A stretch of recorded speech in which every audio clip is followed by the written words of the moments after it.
This episode is brought to you by RAYCON. You never know where life is going to take you, but RAYCON's everyday earbuds offer premium audio that goes wherever you go. And their latest model is better than ever with a 32-hour battery life, active noise cancellation, and multi-point connectivity to pair with 2 devices at once. RAYCONs bring you top-tier audio quality at just half the price of other premium brands. And they even offer a 30-day happiness guarantee. No questions asked. Get 20% off RAYCON products site-wide at buyraycon.com/command.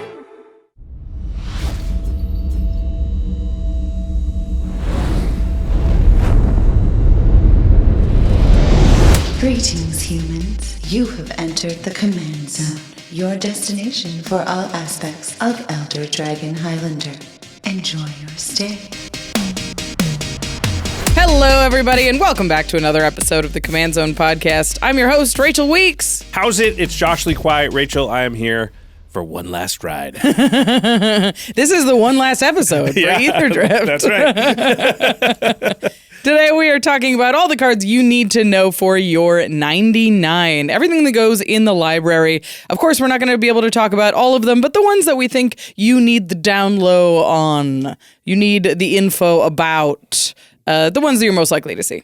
Yeah, for sure. And there's a lot of cool cards in this set and a lot of very powerful ones as well. So we've got a lot to go over. Before we get into it, let's talk about our sponsors. CardKingdom.com/command. That's the best place to go to get your Aetherdrift and all other Magic products and singles as fast as possible. Vroom. We love Card Kingdom because they are experts at shipping. They get you all the stuff very, very quickly, and they also have a huge inventory. They're one place, one retailer, so you add all the stuff to your cart, and you get it all at once, and you can just sleeve up your deck and play it right away. You're not waiting for a bunch of separate packages. That's my favorite thing about them, but also, they're a big professional business. I've had packages from other places come, and they're just soggy, and the cards are just soaked. Card Kingdom, they're pros. They know how to package everything so it doesn't get damaged and it arrives to you safely. CardKingdom.com/command. We can't recommend them highly enough, except for the fact that we personally use them all the time.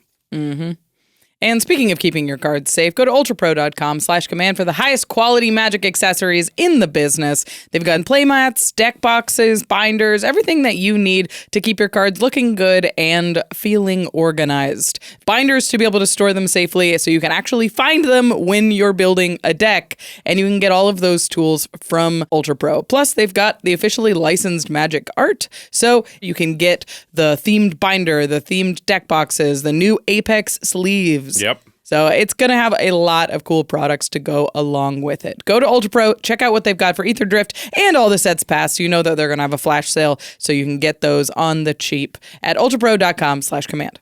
And before we get into the main topic here, really quick, we are going to be at Game Nights Live Chicago. If you're planning to attend, which is the weekend of February 21st through the 23rd, we're going to be performing Game Nights Live. Yes! This is Rachel's hometown, Chicago. I'm so excited! And she's trying to defend her crown from last year. My belt. Yep. We have announced the guests. Allie Beardsley from Dropout in Dimension 20 will be joining us. So There's excited. a big D&D contingent to this con as well.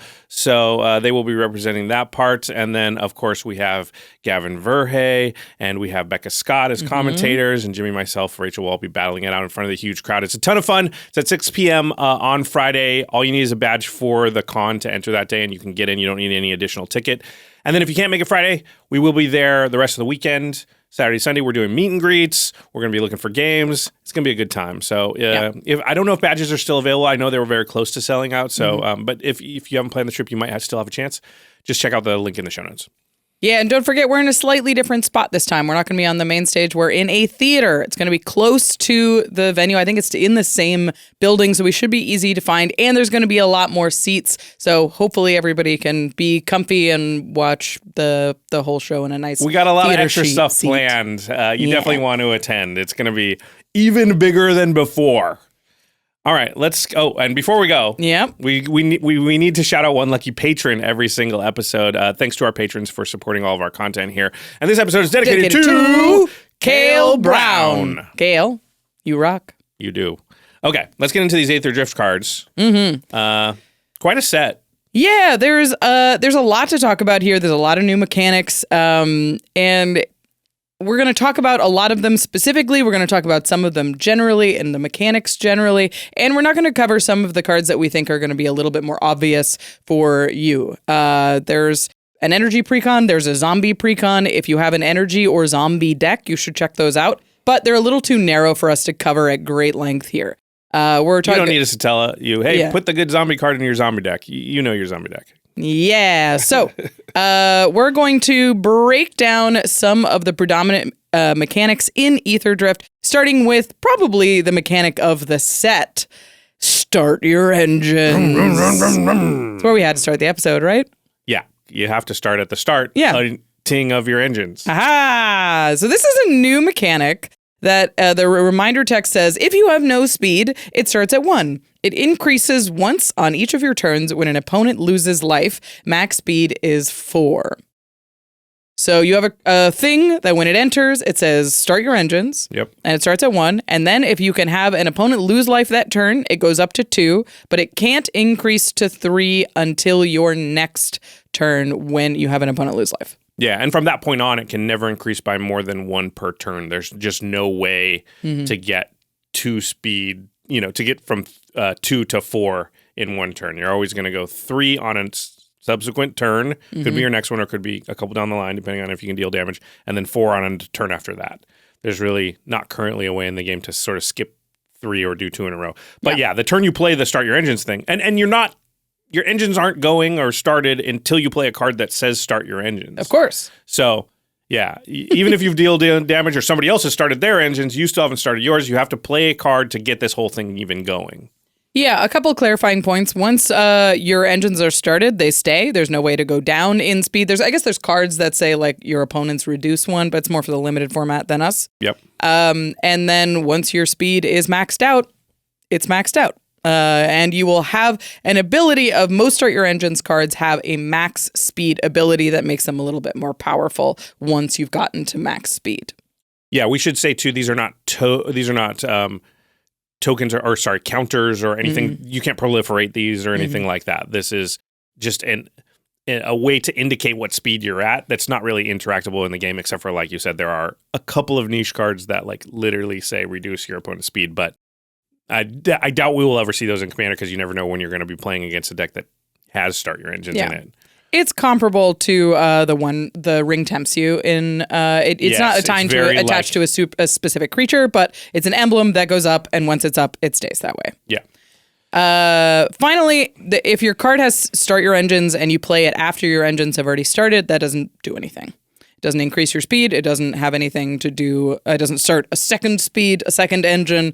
I just wanted to be clear about that because it's different than something like take the initiative, which if you take the initiative, you do move forward. Yeah. A lot of Start Your Engine cards, I think the bulk of them basically care about are you at max speed or not. There are some that are incremental based on what speed you're at, but there are less of those and less likely that we're going to use those ones. So a lot of it is just like, do you start your engines and did you get to max speed is sort of one of the bigger questions you're going to be, or things you're going to be trying to do with this. So this is the In the 99 episode, and Start Your Engines is a very interesting mechanic for cards in the 99. Because you want to get your engine started as early as possible, but this is a singleton format, so it's not very likely that you're going to have your one Start Your Engines card in your opening hand to make sure that all of your Start Your Engines cards like work really well. Right. So there's a couple of cards that I wanted to like mention that have Start Your Engines on them, but aren't really good or don't really do anything until you have max speed. Because I'm honestly not sure how Start Your Engines is going to play out in Commander. It could be very easy to increase, and you start it and you go to 2, and then you're on 4 2 turns later. Or it could be extremely difficult, and if you draw it on turn 5, it doesn't do anything, and it's dead for the rest of the game. So I want to talk about a couple cards that I think will be good if Start Your Engines is easier than I think, and then the cards that I think are probably good even if Start Your Engines itself is harder to achieve than we think. Okay. The first one's Gas Guzzler. This is a single black for a vampire rogue. This creature enters tapped, and its max speed ability is black. Sacrifice another creature or vehicle, draw a card. That's a great rate for a draw creature, but you do have to get to max speed for it to do anything. So it's a 1-mana 2/1 until you get to max speed. But if you think you can drain people out with a Blood Artist and you think you can get to max speed reliably, this is a card that's worth considering, in my opinion. Yeah, I mean, I think the big question is, and this is true of a lot of like parasitic mechanics, could you have Gas Guzzler be the only card with Start Your Engines on it in your entire deck? Yeah. And that feels unlikely. Yeah. Just because, like you said, how I have to draw it in my first, 8 or 9 cards for it to really be good. If I draw it on turn 5, I'm unlikely to get to max speed at a point where it even matters. Unless, and I think the only other way this works is unless you're fine with the card without max speed, and the max speed is kind of a gravy portion of the card. And then I think, then it's an upside thing, and then I think you can include it. Now, the other thing to think about is, but what's the number? What if there's 5 Start Your Engine cards that I kind of like in my deck? That becomes a lot more sort of probable that you're going to see one of them in your first like 3 or 4 turns.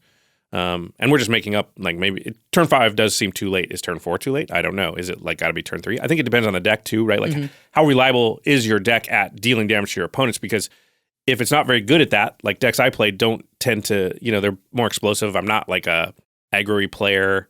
I don't tend to do a lot of damage to people that much. So Start Your Engine is not going to be very good for most of my decks because even if I draw at turn 2, I'm unlikely to damage anybody on turn 3 and 4 to even get it going. Yeah.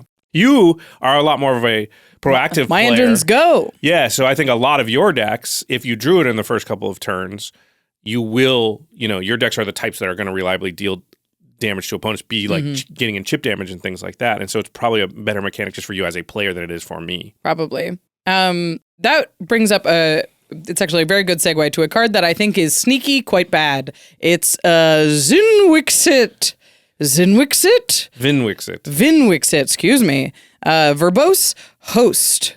He's very cute. He's 1 in a blue for a legendary homunculus. He's a 0/4 with Start Your Engines. And it says you have no maximum hand size. His max speed ability is if you would draw a card, draw 2 cards instead. All of those words are good. It's a 2-mana 0/4 that has the potential to double your cards. But in the kind of decks that want this, how effective are you at actually getting to max speed? Yeah, you're playing a 2-mana 0/4 that the thing it does for you, that you can guarantee it will do is increase your maximum hand size. And the types of decks that want that card are going to be types of decks that I play that are not great necessarily at dealing damage. I mean, they might have a Fairy Mastermind or something like that, but you don't know if you're going to draw it. They're not the type of decks that's like, hey, I'm going to get out early, get on the board, be pressuring my opponents, be doing a lot of damage. They're more like, I'm going to start setting up engines and like trying to control what my opponents are doing and pick off key pieces or counter things or just, I'm setting up for a long game, but most of my setup does not include damaging my opponents. So yeah, even if you play this on turn 2, there's a pretty good chance that you're not. It can't even be doing the damage. At least with the Gas Guzzler, you play it on turn 1, it's a 2/1. The next turn, you could probably attack with it, and it can provide the damage that's increasing your engine speed or whatever. Yeah. So I think that's a really smart way to think about it is also like these cards are going to be a little bit better if they're proactive cards than if they're reactive cards, because reactive Start Your Engine cards, that just doesn't mesh. Yeah, there's a couple of interesting ones that you've put down here that I wanted to bring up were the lands. There's Muruganda Raceway, Amonkhet Raceway. There's also a Vishkar Raceway, but it's a lot worse for the reason that the activated ability is a lot more. And these have a really low cost point to put in your deck, right? It replaces a land. Yeah. So what do you think about just including a one-off of, let's say, Muruganda Raceway, which is a Start Your Engine's land taps for colorless, and at max speed it taps for 2 colorless. So this is a Temple of the False God, Ancient Tomb, comp. I think this card's really interesting. I think it goes along with a lot of what we've already said about Start Your Engines, is if you think you can move through your engines relatively quickly, then this card becomes worth the colorless downside in your deck. Like if you draw it late, it's a colorless land. If you're don't feel like you're going to be super punished for that, if you're in a 1 or a 2 color deck or a 3 color deck with very strong fixing, I think you start looking at this card a little bit harder. What I like about it over something like Temple of the False God is it always taps for mana. Yeah. You're not going to get in that situation where like, oh, I've only got 3 lands and this is one of them and does nothing. At least then it still did, add to your mana pool and help you cast things. The interesting thing about these lands that I've been seeing when I've been goldfishing with decks that have them in it is they're actually quite difficult to play on turn 1 if you have a low cost commander or if you want to curve out with something other than like talismans. Because having colorless as a source is a real cost. You can't play a 2-color commander. It's very awkward with 2 mana like land ramp because you have to play this second and have like either a tapped green source or it comes up the works more than you think. I mean, I would say that you don't have to play Murgon or Raceway on turn 1. It doesn't do anything. You really can play it the turn you're going to attack or deal damage with something, and it can be sort of the last land out of your hand if you're not attacking until then. Starting your engines and getting to max speed is trickier than it reads. I think most of these cards are going to be relegated to the specific commanders that have start your engines on them, and then it's like, oh, my commander will start my engines, and I also like a bunch of cards in the deck that get that started earlier if possible, but even if not, I can count on my commander to get that going, and that's okay too.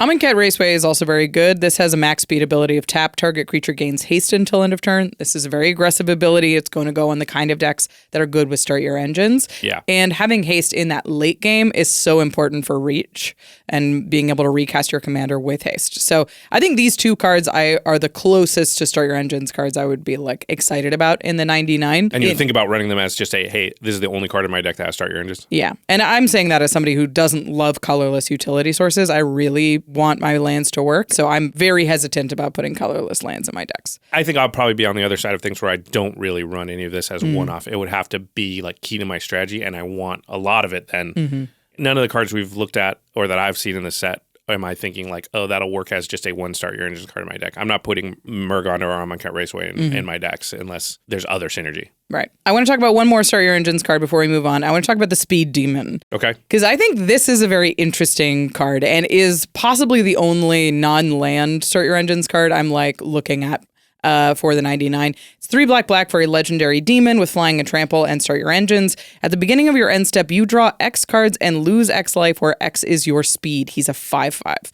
So he's a 5-mana 5/5 with flying and trample. It draws you a card at end step no matter what. That draws you a card on end step no matter what. But in this kind of deck, most likely draws you 2. So that feels like a very reliable rate. And if I can increase my speed, that's great. And I'll draw more cards and lose more life.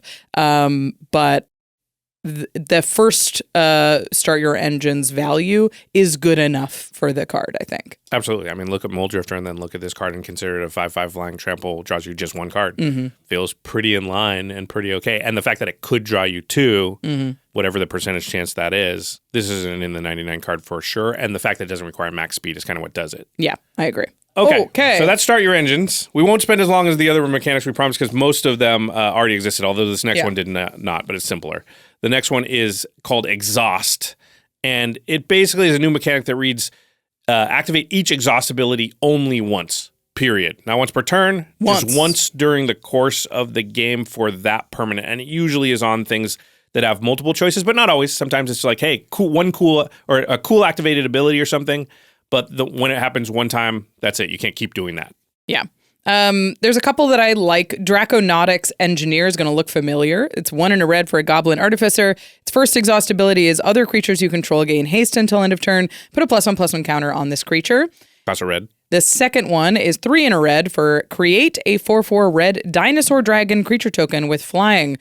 This is Goro, but it's not legendary, and it can only activate the abilities once. Yeah. Goro is a card that I have continued to put into decks and continued to be paid off for it. And the fact that this is a second one, even if you can only activate these abilities once, that's a lot of value on a 2-minute creature. Yeah, I think these sort of modal unlocking, similar to rooms almost, creatures are going to be quite powerful because you don't have to do both things. And a lot of times when you look at cards and you're like, yeah, this could happen every turn, you're usually pretty happy if it happens one time. Yeah.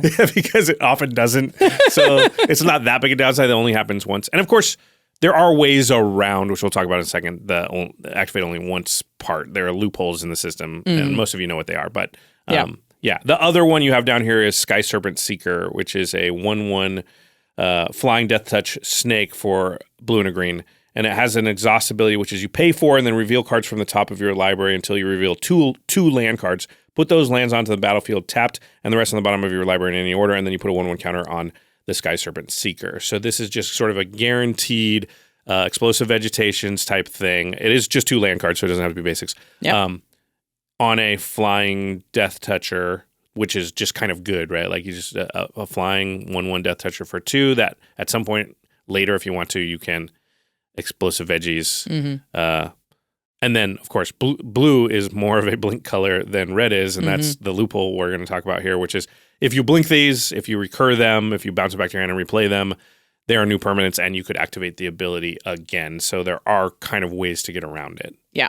The thing I like about Sky Serpent Seeker, it's sort of a fancy burnish art, but it curves into itself. So it's 2 mana and then it's 4 mana. So burnish art, you can like do the block sack thing, but this is block, activate, trade with Kill a creature, something, which is really, really powerful in addition to a body that you can like bounce for ninjutsu or you can attack and get combat damage triggers with. This card I think is going to be really neat and I'm curious to try it in a few decks. Yeah, if you've ever played with Baleful Strix, you know that a 1/1 flying Death Toucher just holds back the whole universe. Yeah. Because it's crazy. People are like, well, I could attack you and trade my creature, or I could just attack somebody else for free. I'll do the free thing. And so it just single-handedly holds everything back. Next mechanic is a returning mechanic. It's just cycling. And there's a couple of cards that have cycling abilities, which is cool. But cycling, if you are new to Magic, is you pay an ability, you discard the card in your hand, and you draw a card. So you swap it with a new card on top of your library. There's a few we want to mention. There's not a lot to say about them, but Aganosaur Rex. We did it. 3 green for a dinosaur creature with trample. It's an 8/8. That's right, 5 mana 8/8 with trample. And then it says, when you cycle this card, put 2 +1/+1 counters on up to 1 target creature or vehicle. It gains trample and indestructible until end of turn. There's a lot that I like about this card. You can trade it in for a trick. It can buff something, make sure it deals damage and survives something. You can put it in your graveyard to reanimate or to do a living death with, or you can just play an undercosted 8/8 with trample. Yeah, and I think that's the power of cycling cards, especially ones that have abilities, you're like, oh, I'm not in the scenario where this is good. I can just trade it for another card. A thing to note about the cycling abilities is they're not casting of a spell, too, so it's actually harder to interact with what Aganosaur Rex is doing as far as the protection than something like Heroic Intervention, which could be countered. So that's another sort of hidden upside of cycling stuff that has an ability staple to it. Not all cycling does. Some cycling is literally just the ability to discard it and get another card. It is also discarding a card, we should say. And so anything that pays you for discarding a card, cycling will work with that as well. Which in this set is very relevant. For sure. The other cycling card you have here is Valor's Flagship, which is 4 white for a legendary vehicle. It's a 7/7 flying first strike lifelink, has crew 3, and then it has cycling 2 white and X. And when you cycle this card, create X 1/1 colorless pilot creature tokens that say this token saddles, mounts, and crews vehicles as though it had power 2 or greater. So pilots like Shurikai makes. Yeah. It's a big thing. I like big things with cycling abilities because it goes in decks that can recur big things from the graveyard. So if you pay into X, you get a couple of jump blockers. Great. If you don't, then you have a big thing you can Goblin Welder in or not. Yep. Moving on, we have mentioned a vehicle already, but mounts and vehicles are appropriately back in this racing set. So I wanted to mention a mount that I like. It's Bulwark Ox. It's 1 and a white for a creature Ox mount. Whenever this creature attacks while saddled, put a +1/+1 counter on target creature. Okay? And then it has an activated ability. Sacrifice this creature. Creatures you control with counters on them gain hexproof and indestructible until end of turn. Saddle 1. It's a lot of abilities packed onto a tiny little ox. Yep. So I guess I didn't mention, this is a mount. You can saddle them, and usually it gives them extra abilities, and you do that by, like you crew a vehicle, you tap a creature. You have to do it at sorcery speed is the biggest difference between saddling and crewing.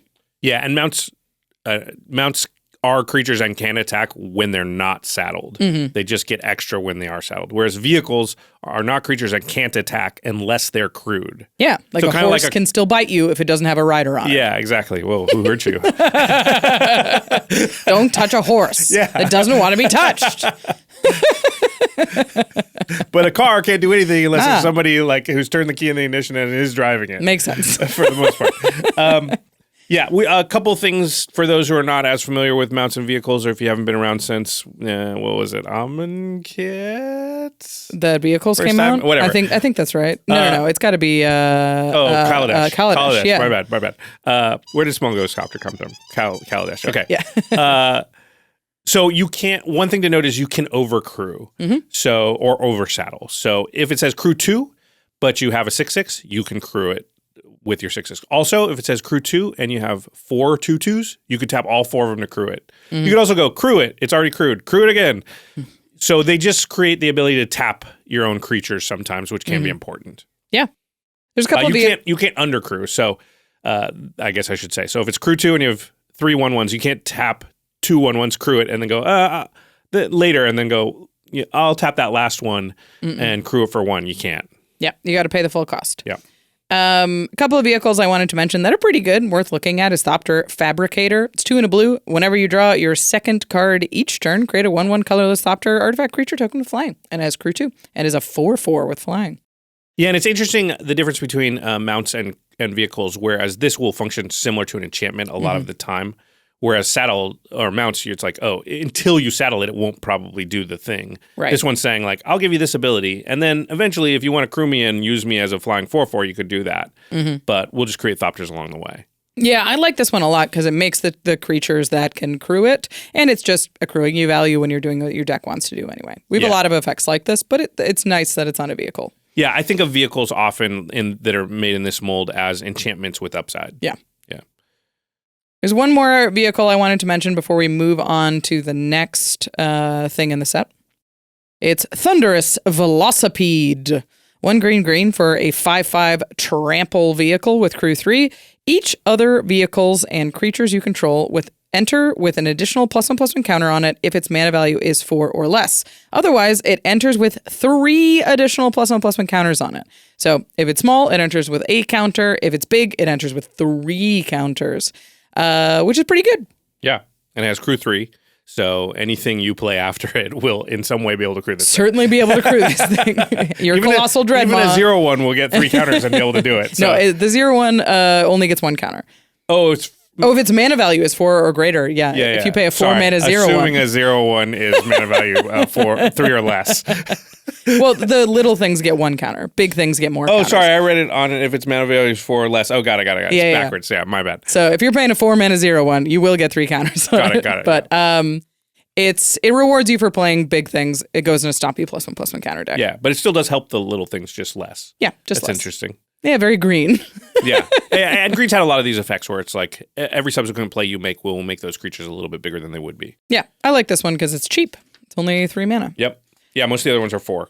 Okay. Oh, don't throw this yet. Nope. Sorry. The next thing we're going to talk about is the completion of the Verge land cycle that started in Duskmorn. This is Bleachbone Verge, Riverpire Verge, Sunpillow Verge, Wastewood Verge, Willow Rush Verge. These are the ones that tap for 1 color of mana. They will only tap for that second color, though, if you control a land type of either of the land types. So, for example, Bleachbone Verge taps for black, comes in untapped, but you can tap it to add white, activate only if you control a plains or a swamp. And it's interesting because it will give you a source of mana that you don't have as long as you've got the other one that it already taps for. Right. But it also will give you the second one of that color if you already have the plain. So these do tend to be very good. They don't have land types on them, so you can't fetch for them, which tends, I think, is sort of the one thing holding them back. I think these are comparable to like the check lands, but they're sort of better because they always come in untapped and then they fix if you have it. So yeah, I think they're comparable to that. They're very good, I think. And also, you don't have to have basic land types, right? So if you've got shock lands, these will fill out the land types. I haven't run into too many cases where I'm like, oh boy, these won't do what I want. They almost always will. Yeah, I think these are very reasonable lands to put into your deck. All right, we've got a lot more cards to discuss in Aetherdrift, and we're going to get to those after a few words from our sponsors. Hi there, I'm Redshift. You know, there's nothing more important than love. And I love going fast! That's why nothing gets my heart racing like my RAYCON wireless earbuds! I don't have time to take an hour-long pit stop for dead batteries when I'm zipping through my favorite podcast at triple speed! But with RAYCON's quick charge function, 10 minutes gets me an hour and a half of juice! That's the kind of fast I'm looking for! Plus, their latest model is better than ever! They got 32 hours of battery life, multi-point connectivity, and all sorts of sweet activated abilities! Heck, these earbuds even come with active noise cancellation, which is great when you've got to block out engine noise! Vroom, vroom! And just like me, RAYCONs are efficiently costed, starting at just half the price of other premium brands. With a price like that, I knew I had to snap up a pair quick, especially since they came in my favorite color, yellow! What, you thought I was gonna say red? Joke's on you, I'm a complex person! Go to buyraycon.com/command to get up to 20% off site-wide. That's right, you'll get up to 20% off everything on Raycon's website, including 20% off all headphones too, when you go to buyraycon.com/command. Again, that's buyraycon.com/command. Has this ever happened to you? You try to eat healthy, but end up going back to the same old junk food? I want to eat better, but it's just too inconvenient. Wrong! Because HelloFresh makes eating healthy easy. It does? But how? I'm glad you asked, little Billy. Murph, we work together.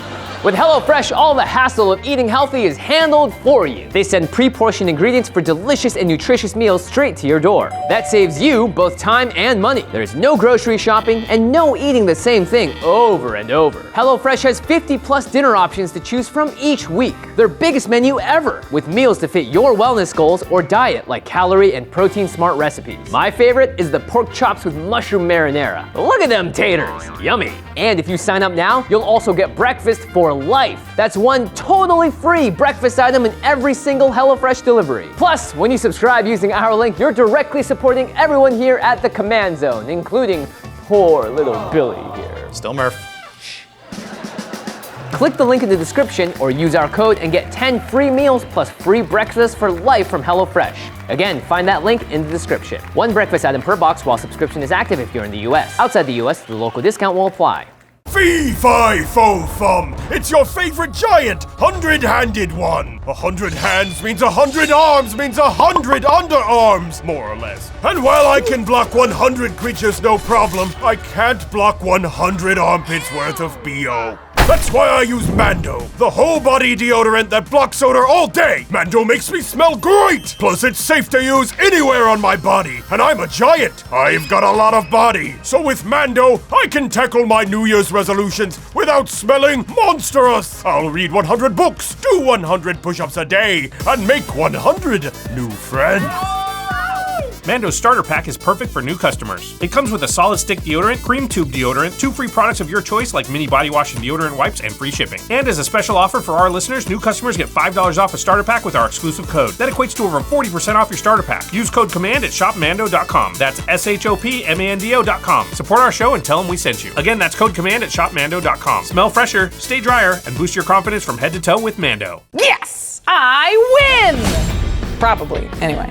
Probably. What's going on? I just goldfished a huge turn on ARCHIDEKT. Check it out, they've got the best playtester in the business. Playing and tapping your cards is as simple as clicking them. Everything goes right where you want it, but you can drag things by hand and group them together in different ways too. Then there's easy shortcut keys for things like making copies, sending cards between zones, and starting the next turn. Nice, so this is a Traxa.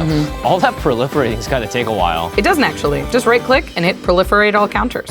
Oh wow, yeah, you probably do win. I think so. ARCHIDEKT is the best place to browse, brew, and playtest commander decks. Just go to archidekt.com/command-zone to get started. That's ARCHIDEKT.com/command-zone. The next thing that's in this set is the Gearhulks are back. At least a new cycle of them. Yeah, and they're pretty cool. At least a couple of them are very good.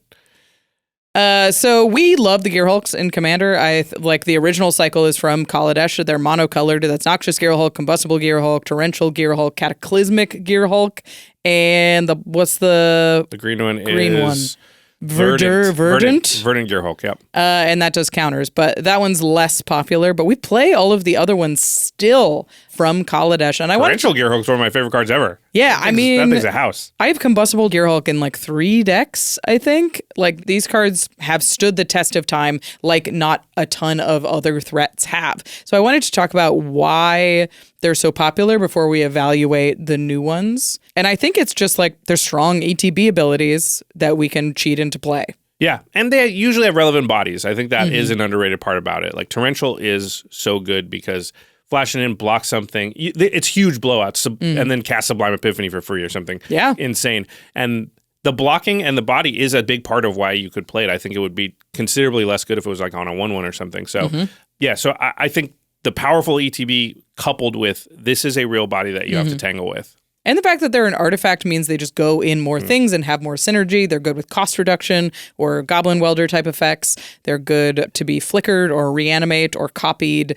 Well, yeah, and the fact that they have 2 types, right? They're a creature and an artifact means that there's just more ways that you can take advantage of it. The other thing is they are reanimation targets that you can just cast if they wind up in your hand. I think it's why Oh no, I can't think of it. Phyrexian, the thing that splits into two worms. Why can't I think of the name? Wormcoil Engine. Wormcoil Engine. Yeah. Wormcoil Engine has stood the test of time is because you can just cast it. Yeah. And these are the same way. If they're in your hand, if you draw them, you're like, all right, it's worth it for me to pay 6 mana to cast a Torrential Gearhulk or you cast them all the time. All the time. Yeah. So that is another upside here. All right, that being said, let's get into the new Gearhulks, starting with the Brightglass Gearhulk. It's green, white. So 4 mana total for a 4/4 artifact creature construct. Has first strike and trample, and says, when this creature enters, you may search your library for up to 2 artifact, creature, and/or enchantment cards with mana value 1 or less. Reveal them, put them into your hand, then shuffle. So tutors up 2 1 CMC things, artifact, creature, or 1 or less, right? Yeah, with mana value 1 or less. Yeah, Yeah. you're right. So you can get not mana crypt anymore, but 0 mana things. Yeah. It's like a super Ranger of Eos is what like a super duper powered one. I mean, this is wild. If it's 1 mana in our format and we're playing it, it's busted. It's busted. Like it's busted. You can get tons. Just cursory. Not even as you looking start to stuff list up. them out, it goes Soul Ring, Esper Sentinel, Skull Clamp, Mystic Remora, Sensei's Divining Top, Ozolith, Shadow Spear, Goblin Wielder, Concordant Crossroads, most Mana Dorks, any of the Moxen, Walking Ballista, like anything that's like 1 in X, right? So you can even get like Hydras and crap with this. There's a million targets. They're all really good. you can combine like cards that work really well together. One I was thinking about is like a Soul Warden and an Ocelot Bride, and yeah. you're like, now you have both halves of the thing. So you've played this, and now you're like, oh, if you board wipe, I have a new busted plan. You can get Colossus Hammer and Sigarda's Aid. Oh, You play jeez. Sigarda's Aid and flash in the Colossus Hammer jeez. in Commander. There's an incredible amount of things that you can do with this just off of 1 ETB, let alone multiple. Yeah, opening it up to artifacts and enchantments really cracks it. And you can also get the thing that blinks it or bounces it maybe so you can reuse it. Because this is there's obviously another reusable piece because it's got an ETB. So you can, one of the 2 things you get can be a Shrieking Drake or a Seal of Removal or a Glinthawk or something, and then you bounce it, keep the other thing you got, and then replay this and get 2 more things, and you kind of got 3 things out of it. It's just very good. It's very good. I mean, 4 mana. this is the kind of card that is difficult to cast. It's green, white, so it's not going to go in every deck, but you will be paid off handsomely for having it in your deck. And I think if you put it in the deck, you need to look at your 1-drop suite and make sure you have a real toolbox, I think, of things that you can search up. So you either can get your combo pieces, or you can get your Seal of Removal, or you can get a ramp or interaction, or, The fact that it's difficult to cast doesn't matter that much because let's say you play this on 5. Well, what do you got left? 1 mana. Oh, interesting. To play the What thing. did it find? Yeah. So playing it when you've got 5 or 6 mana, because, it took me a second to find my second green or whatever, doesn't hurt you because you're just like, cool, what is my leftover mana going to be? I'll go find something in that color. Oh, it's going to be blue. I'll get the Mystic Remora. Like, it doesn't. So that part of it, I think, doesn't matter. It's like, this is a very good card. Obviously, tutoring is good. Like, that's It's 2 trinket mages stapled together. plus. Plus, And because you get it things costs Trinket less Mages than that. can't Yeah. get. Yeah. For most of the time, you're going to get a Soul Ring, so it kind of only costs 2 mana, Yeah. which is already kind of insane. This card And is another, bonkers. and it gets you another thing. Yeah, we've talked about this many times, so I probably won't play this card much because I don't really play tutors anymore. But it's undoubtedly going to be very good and will be quote unquote correct to put in decks that I'm not going to play it in. Right? Yeah, I think there's a little bit more build around. If I'm putting it in a deck, I want to make sure that like I have everything that when I have it, I can search up the thing that I need. But most of the time, you're playing these busted 1-drops in your deck. So there's always going to be something for you to go get. Well, I'll get Skull Clamp and Soul Ring, which is the mana to cast and equip Skull Clamp. And if you put this in your deck and you go, oh, I don't have very many good 1-drops, it will maybe cause you to put some more good 1-drops in your deck. And that's also going to make your deck better, probably more better than the Brightglass did to begin with. Because good 1-drops are among the best things you can do in the entire game. Yeah, this one's great. I think we'll see a lot of Brightglass Gearhulk. Yeah. The next one is Coalstoke Gearhulk. 1 black, red for an artifact creature construct. It's a 5/4 with Menace and Death Touch. When this creature enters, put target creature card with mana value 4 or less from a graveyard onto the battlefield under your control with a finality counter on it. That creature gains Menace, Death Touch, and Haste. At the beginning of your next end step, exile that creature. So it sneaks out a creature. It caps the size of it, kind of. And yeah, it really is kind of like sneak attacking it out. Even better / worse in that it puts the finality counter so you can't even use the same creature more than once. You can get stuff out of your opponent's graveyard, which is interesting.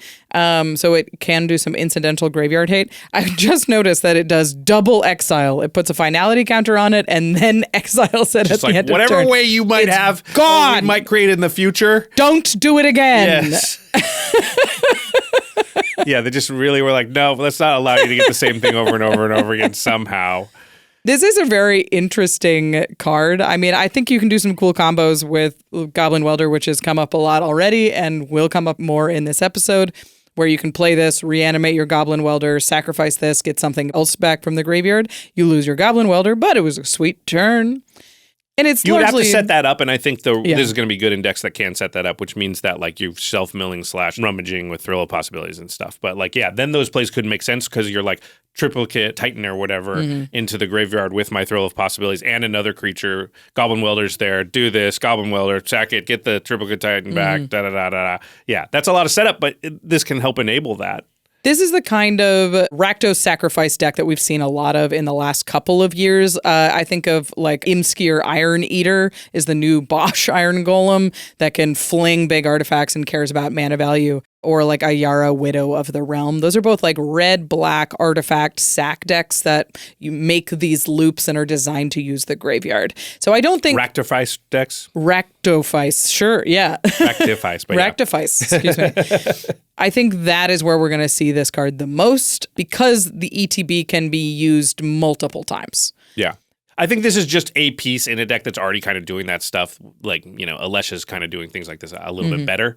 So this would just be like a secondary piece that you can play that can be part of this whole thing. And maybe you're even like getting this back with another card with haste and attacking and getting. So this is part of a chain that's getting like 2 or 3 things back. Yeah. You know, but it's in the graveyard getting recurred rather than it's really there to be your primary recursion engine because it's just not going to be good at that. Yeah, the fact that this is 5 mana and reanimate something 4 or less is like not ideal. It gives it haste and it gives an attack trigger, so there's a little bit more than that. But I think if you're playing it, you're going to want to really be able to abuse that ETB. Yeah. All right, the next Gearhulk is Oildeep Gearhulk. This is blue, black for an artifact creature construct. It's a 4/4. It has lifelink and ward 1. And it says when it enters the battlefield. Sorry, just when it enters now. We don't have to say the battlefield. Look at target player's hand. You may choose a card from it. If you do, that player discards that card and then draws a card. The player that discards the card draws a card, not you. Yeah, it's a Vendilion Click on a blue, black artifact. There's some neat tricks that you can do with Vendilion Click. It's usually because it has flash. Yeah. And we don't play Vendilion Click. So this feels like one that's not for us, and that's fine. Yeah, I think there are probably some very niche instances where you might consider including it, but in general, it's not probably good enough. It's worth it. Again, like you said, if you're not playing Vanilla Click now, what is this doing that's that much different? Yeah, it's worth noting that it's like when it enters, you could pick your hand, but a 4-mana creature that ETBs to rummage is not great. Yeah. So if you're like using it to pick apart people's hands, that's an option, but I don't think it's worth like abusing necessarily in our format. Yeah, I agree. Moving on to Pyrewood Gearhulk. 2 red, green for an artifact creature construct with vigilance and menace. It's a 7/7. When this creature enters, other creatures you control get +2/+2 and gain vigilance and menace until end of turn. Damage can't be prevented this turn. So a little buff, an evasion and vigilance sort of threw me for a loop the first time I saw this one. So you can block. So you can block, yeah. It's sort of strange I guess it's a tiny overrun, so you can do like a mini overrun early, and then you hit him with a big overrun later. Sure. But then you probably didn't need the mini one. Probably. Because the big one probably would have done it. Probably would have done it. Yeah. Yeah. I'm not sure if this is the worst one or the last one is, but if you look at Thunderfoot Baloth, which is just easier to cast. Yes, it's a 5/5 not a 7/7, but it gives +2/+2 and trample to everything. Yeah. I think this is just kind of worse than that. It's just mid. It's very mid.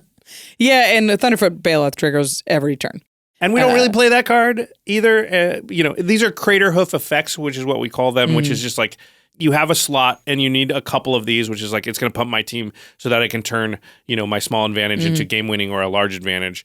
And this is going to do that to middling success, and it is overcosted, I think, for what it does. Yep. Like, this card will kill people, for sure. Yeah. But it'll kill people in the same way that many, many cards do. If this is your favorite one, if you have artifact synergies, you can put it in the deck. Otherwise, there's probably more effective pump effects that grant trample or a bigger pump. Cost less, will be more reliable, blah, blah, blah. Moving on to the final Gearhulk. This is the best one. Yeah. Yes. This is Riptide Gearhulk. If you thought the green white one, Brightglass, Brightglass, which was very good, but I'm pretty sure this one's better. Riptide Gearhulk is 1 white, blue for an artifact creature construct with double strike and prowess. It's a 2/5. When this creature enters, for each opponent, put up to 1 target non-land permanent that player controls into its owner's library, third from the top. Tux creatures. We've seen this card in action, and it is correct.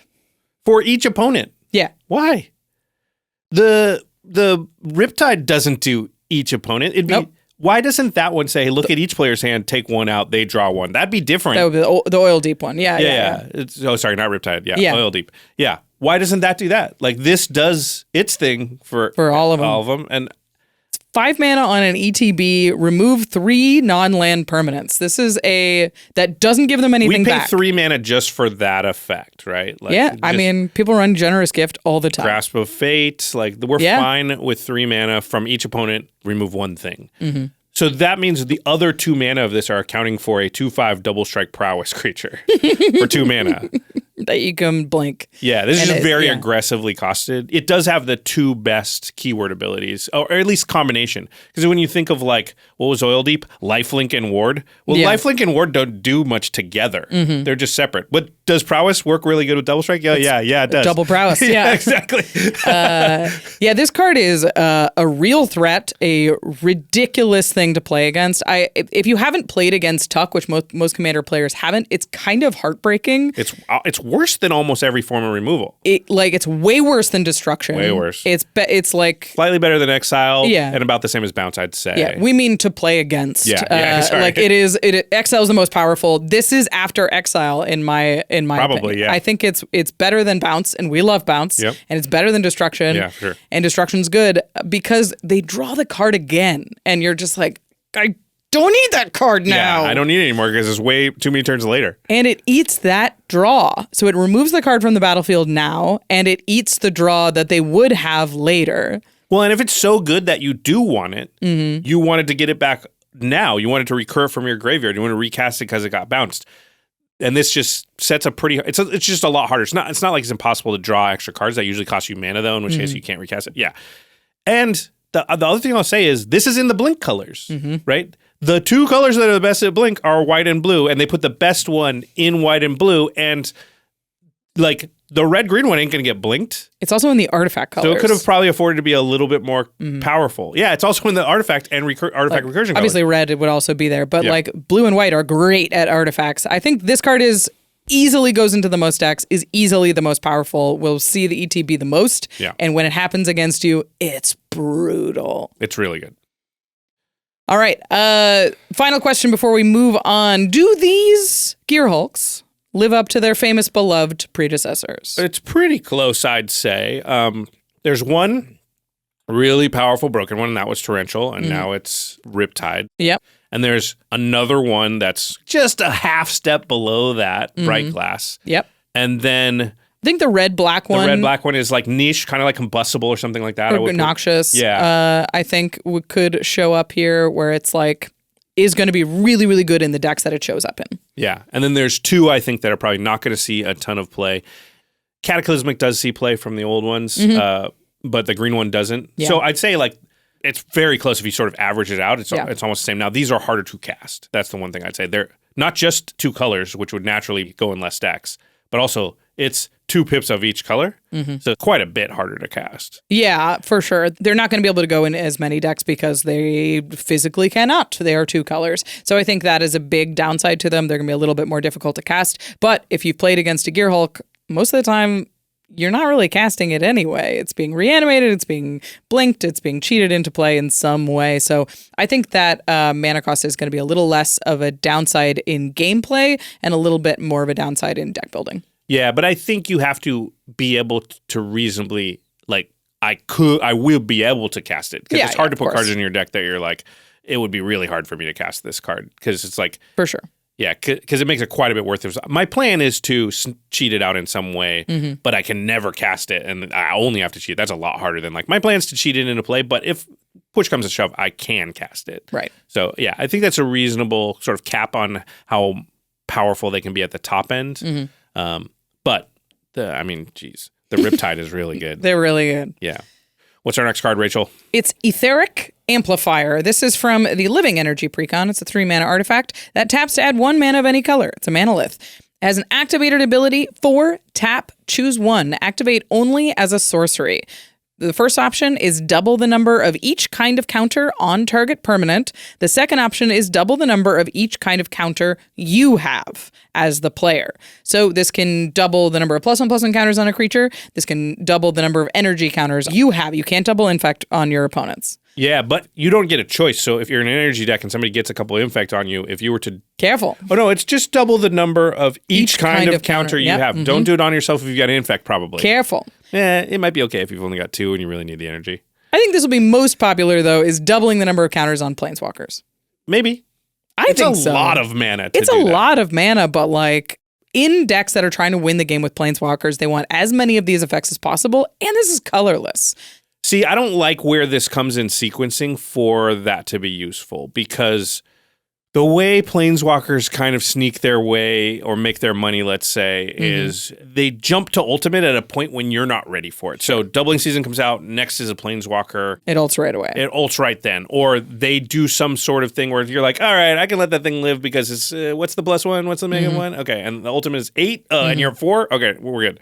I don't see anything. Now, this can do that, but at the cost of 7 mana. So I think that's just a pretty high price point to get there. Maybe people will use it that way.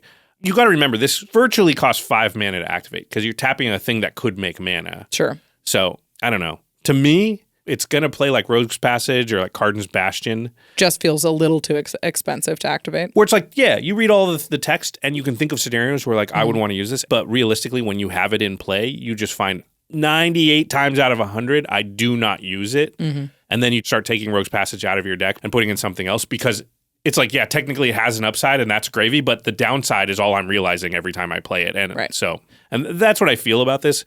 It just doesn't probably meet the bar for 3-mana rocks. It's interesting. There's a lot of added utility there, but it does sort of remind me of the screwdrivers, the sonic screwdrivers and that kind of thing, where it's like they're 3 mana and you look at it and all the abilities are like, those are all reasonable abilities to put in your deck, but are you really going to pay 2 mana to scry one or whatever? We all tried them in our decks and then we all took them out, right? Like no one's running screwdrivers anymore. You just don't actually do it.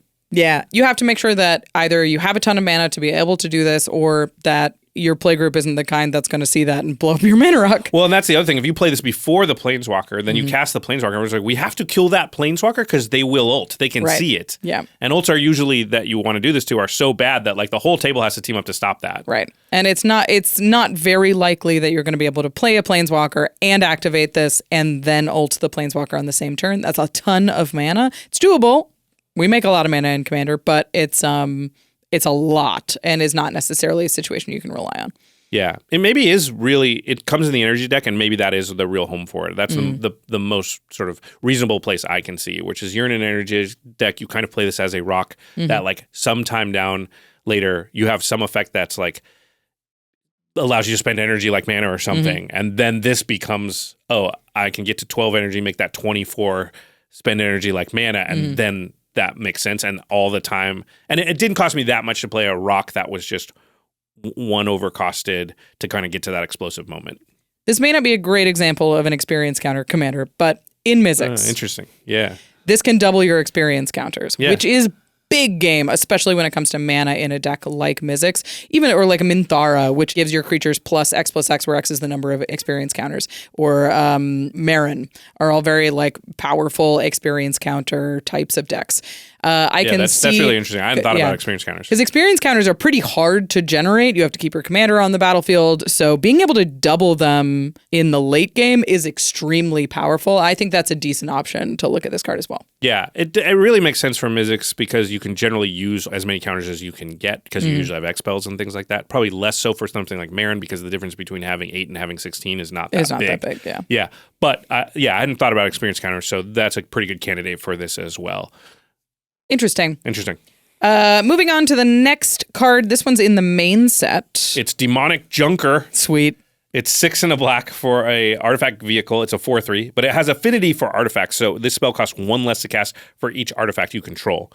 When this vehicle enters, for each player, destroy up to 1 target creature that player controls. If a creature you controlled was destroyed this way, a creature you controlled, put up to 2 +1/+1 counters on this vehicle, and then it has crew 2. So you don't have to destroy one of yours because it's up to 1, but you can if you want to put counters on this thing, which is like fine if you have an aristocracy style deck. But really, you could get this all the way down to 1 black mana, not that hard with affinity, and it destroys 1 thing off each player's board for 1 black potentially. Even if it's 2 and a black, that's pretty good. We've already talked about the black-red like artifact sacrifice decks that care about mana value. Yeah. This is a slam dunk into those decks. It can blow up 3 creatures, be sacked for 7 damage or 7 mana, and can be brought back from the graveyard, which is what those decks are designed to do. This is a card that's going to be looped, and even if it isn't, it's a cheap way to remove 3 things. If you have a lot of artifacts in your deck or your deck's making a lot of artifacts, this could just be, with not much other synergy, just a really efficient removal spell that leaves behind, like as gravy, a vehicle at the end of it. Yeah. But most decks that are making a lot of artifacts and or have a lot of them have ways to recur them, so it is also just a recurable removal piece. Yeah.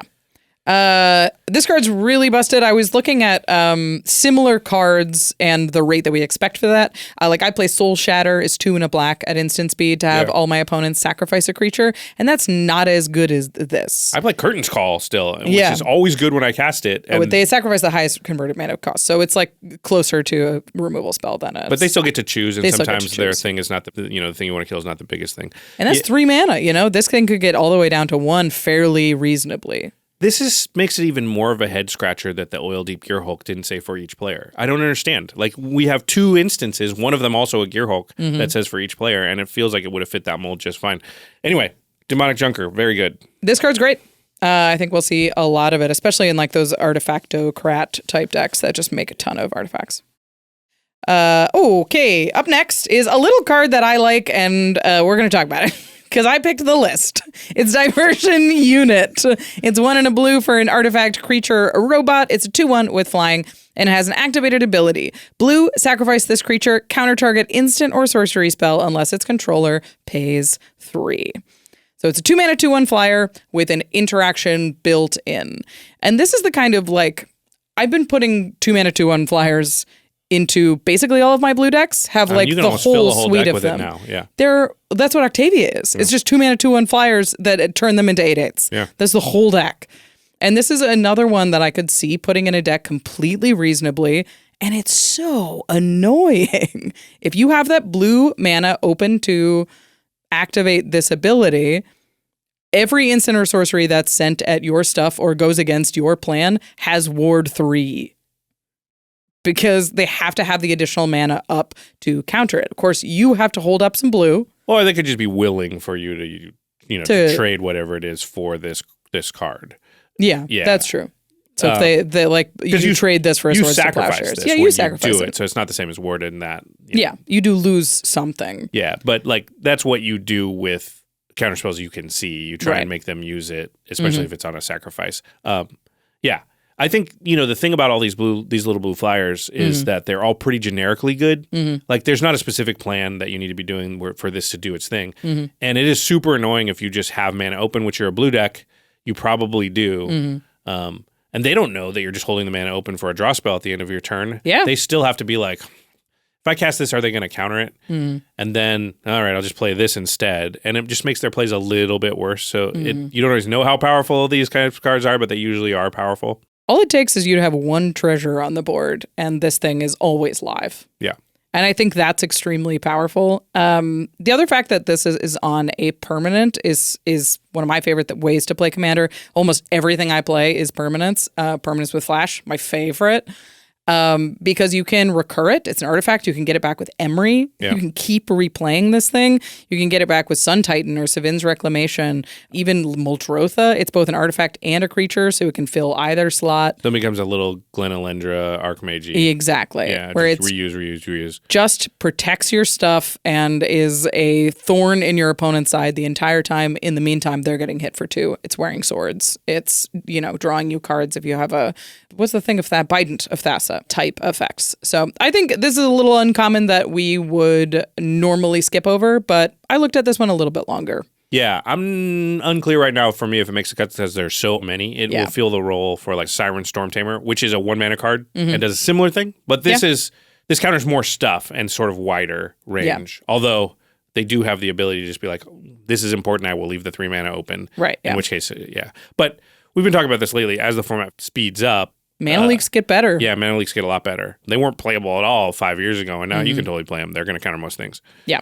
An annoying card to play around, and your opponents your playgroup will be annoyed that you found, which is fun. All right, the next one's interesting. It is. It's called Explosive Getaway. It's 3 red, white for a sorcery. Exile up to 1 target artifact or creature. Return it to the battlefield under its owner's control at the beginning of the next end step. And then it says Explosive Getaway deals 4 damage to each creature. So you can save one of your own things from the explosion. Or you can do an artifact that just has like an ETB or something, or you want to reuse it or whatever. Or untap it. Yeah. You want to untap the Gilded Lotus or something. Yep. This is a very interesting one, and I think there's a lot of upside to it only being 4 damage. There's obviously a lot of downside to it only being 4 damage as well, because you can build around knowing this is in your deck. Yeah. Something we were talking about is if you have a commander that has 5 toughness, and this gets way better. You cast this, you can exile one of your other creatures, protect that, deal 4 damage to the whole board, cleaning up most of the board, and then your creature comes back, you have your commander and a creature, and your opponents have not been ready for this 4-mana board wipe, or 4 damage board wipe. Yeah, the downside obviously with 4 damage is there will be stuff bigger than 4 toughness, and it will live, so sometimes we won't get rid of what your problems are. But the fact that it sort of saves a thing... Or blinks a thing. You get some additional value out of it as well. Yeah, exactly. A blink can be sort of a card's worth of value, and then, you're playing against a bunch of small blue flyers, you just kill them all, and your commander's still there, you got some additional value, you clean up the board. I was trying to compare it to like Dune Blast, Time Wipe, you put Flood of Tears. These are not 100% one-sided board wipes, or they don't wipe everybody else's boards, but you get to save a piece of yours, or, And it was hard for me to determine, like, where does the 4 damage, how do you calculate the 4 damage of it all into that? Because those other ones kind of get rid of everything. Yeah, so I think as the format speeds up, there's just more little creatures around. The 2-mana 2/1 flyers are a scourge on the format. And it feels like most things are smaller now because you have to be doing things earlier than you would, because you're not going to get to the point in the game where you're casting 7-mana things. And I don't think you need to look at this as an entire board wipe. It's a big tempo swing. If you kill like a Fairy Mastermind and a Beast Whisperer and you blink your own Muldrifter and you're going to kill at least a commander or 2 in there too. Like most commanders are 3 or 4 toughness, which is numbers that we've gotten before, but I don't have in front of me. You're going to pick off easily 4 or 5 creatures with this for 5 mana, and you get to save one of your own creatures or reuse an ETB off of it or untap an artifact. There's a lot of things to build around here that I think it's going to feel a lot better than it looks. Yeah, I believe so too. I think it'll be always good, even if you can imagine scenarios where it won't be that great. The reality will be when you play it most of the time, you will get a big advantage out of it. Yeah. You'll kill 65, 75% of your opponent's stuff, lose a thing or 2, save your best thing, get a little additional value, and it'll be a groaner for them. They'll be like, and you'll be like, I'm mostly fine. You guys are like back to the Stone Age. Yeah. Yeah. Which is what we want out of board wipes these days. I think we're like a lot of players are off of the Wrath of Gods and are on to some sort of board wipe that they can come out ahead of. Yeah. Although I'm back on Wrath of Gods because they're cheap and you can rebuild after. there's just the way the format is now. You just find yourself in games more often where like the only thing that will even give me a chance in this game is resetting. Yeah.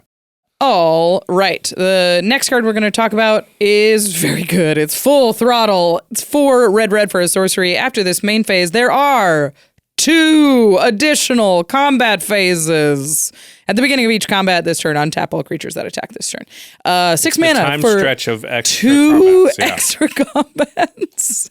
Yeah, so I said I like to think about rate. Yeah. And sort of calculus on rate when we were talking about the Riptide Gearhulk, and then this one, it's been established that if you just have a sorcery and it does nothing else but give you an additional combat for all your creatures, untap them and give them all, that's 4 mana, right? That's Relentless Assault. Now, they've done variations on this that do, only 1 creature and it has flashback and it costs this, and like, it's on a creature and you got to have a landfall, or, or it's 5 mana and it gives you a little additional upside, or we'll grab more creatures, but it's a lot more mana.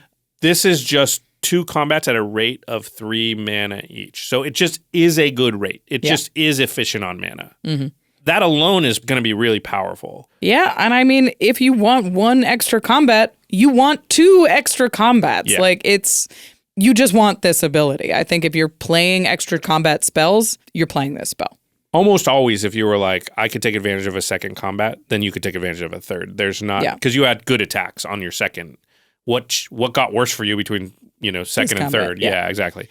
Yeah, it's there's damage marked on your creatures is like the only thing to consider is by the time your third combat happens, some of your creatures will have been blocked, but it still makes for an inconvenient trade on your opponents. And if you can pick your spot, almost never would the damage from the third one be different than the damage on the second. You know what I mean? Like they either died to the second or there's just nothing there in front of them anymore. If you look at this as like it's not exactly that, but what if you look at this as like a power tripler or a damage tripler? I think that is close to what this card is.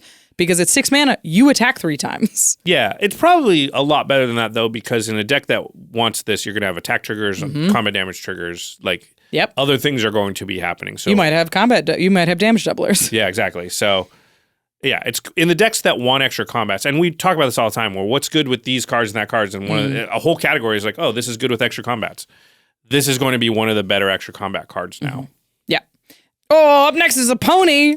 It's Guardian Sunmare. Be careful it doesn't bite you. It's a horse. It's 3 white, 5/5 horse mount with ward 2. Whenever this creature attacks while saddled, search your library for a non-land permanent card with mana value 3 or less, put it onto the battlefield, then shuffle. The door's opening just wider and wider for white as far as what it can tutor for. Yes. I've said that I think white is one of the most powerful tutor colors, and if this is the trend they're going in. It's probably second now. This is extremely powerful. It is worth noting that this doesn't tutor for non-permanents. You can't get instant or sorceries, which makes sense. White is a permanent-based color, especially a cheap permanent-based color, so that restriction is real. It's not demonic tutor for little things. It's less real, though, because in a white deck, you're going to have less of that because also the recursion won't get back instants and sorceries. And like you just don't tend to rely on them as heavily unless you're in Azorius specifically. This is a repeatable, by the way. Very powerful. A lot of tutoring already. A lot of tutoring in this set. A lot of Not my favorite. There's more tutoring to come, believe it or not. A lot of restricted tutoring. This obviously it has to attack, which is a downside. Is a very high saddle cost at 4. You have to tap 4 power to be able to get this attack trigger off. That being said, we rely on haste reliably. If you're playing this card, you probably have a lot of haste built in. If you're playing like Ishin, 2 Heavens is 1, you can double this attack trigger. That's pretty good. Which seems really busted. There's a new commander. It's Koladin Triumph Caster. He gives mounts and vehicles haste and auto saddles and cruise. So you can play this, attack right away, go find your SRAM or whatever that draws off of vehicles, and that goes right to the battlefield. Seems good. Yeah, I mean, if you have like mount saddle synergies, this is automatically going to be good. The question is this good outside of that? Because this is going to be one of the better mount creatures in your mount deck. But does this go in most white decks or a lot of white decks? And I think the answer is probably yes.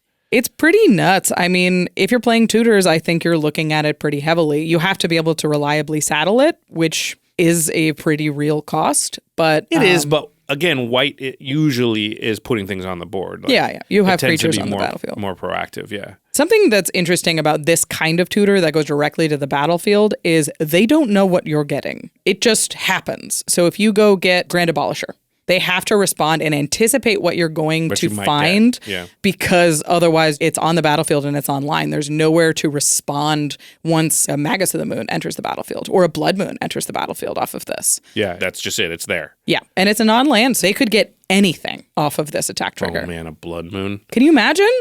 They attack with this thing, Blood Moon on the battlefield. Oh, God, you don't. So in response, I float. No.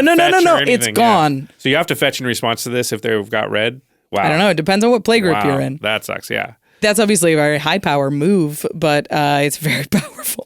I mean, you can do things like get Heliod and Walking Ballista, and if you have like Strionic Resonator or something, you could get them both with the same. Yeah. Right? As long as you have the Walking Ballista, like if Walking Ballista will hit the battlefield and die. Yeah, you need something that will keep it alive there. Yeah. But like you could get two pieces of a combo with a, there's ways to sort of double up this trigger. Yeah, I was thinking of like a Safi, Eric's Daughter, Renegade Rallier type of combo where it's both on creatures, they're both cheap permanents. You sack the Safi to bring back the Renegade Rallier, which brings back Safi, and you'd get into a sack loop.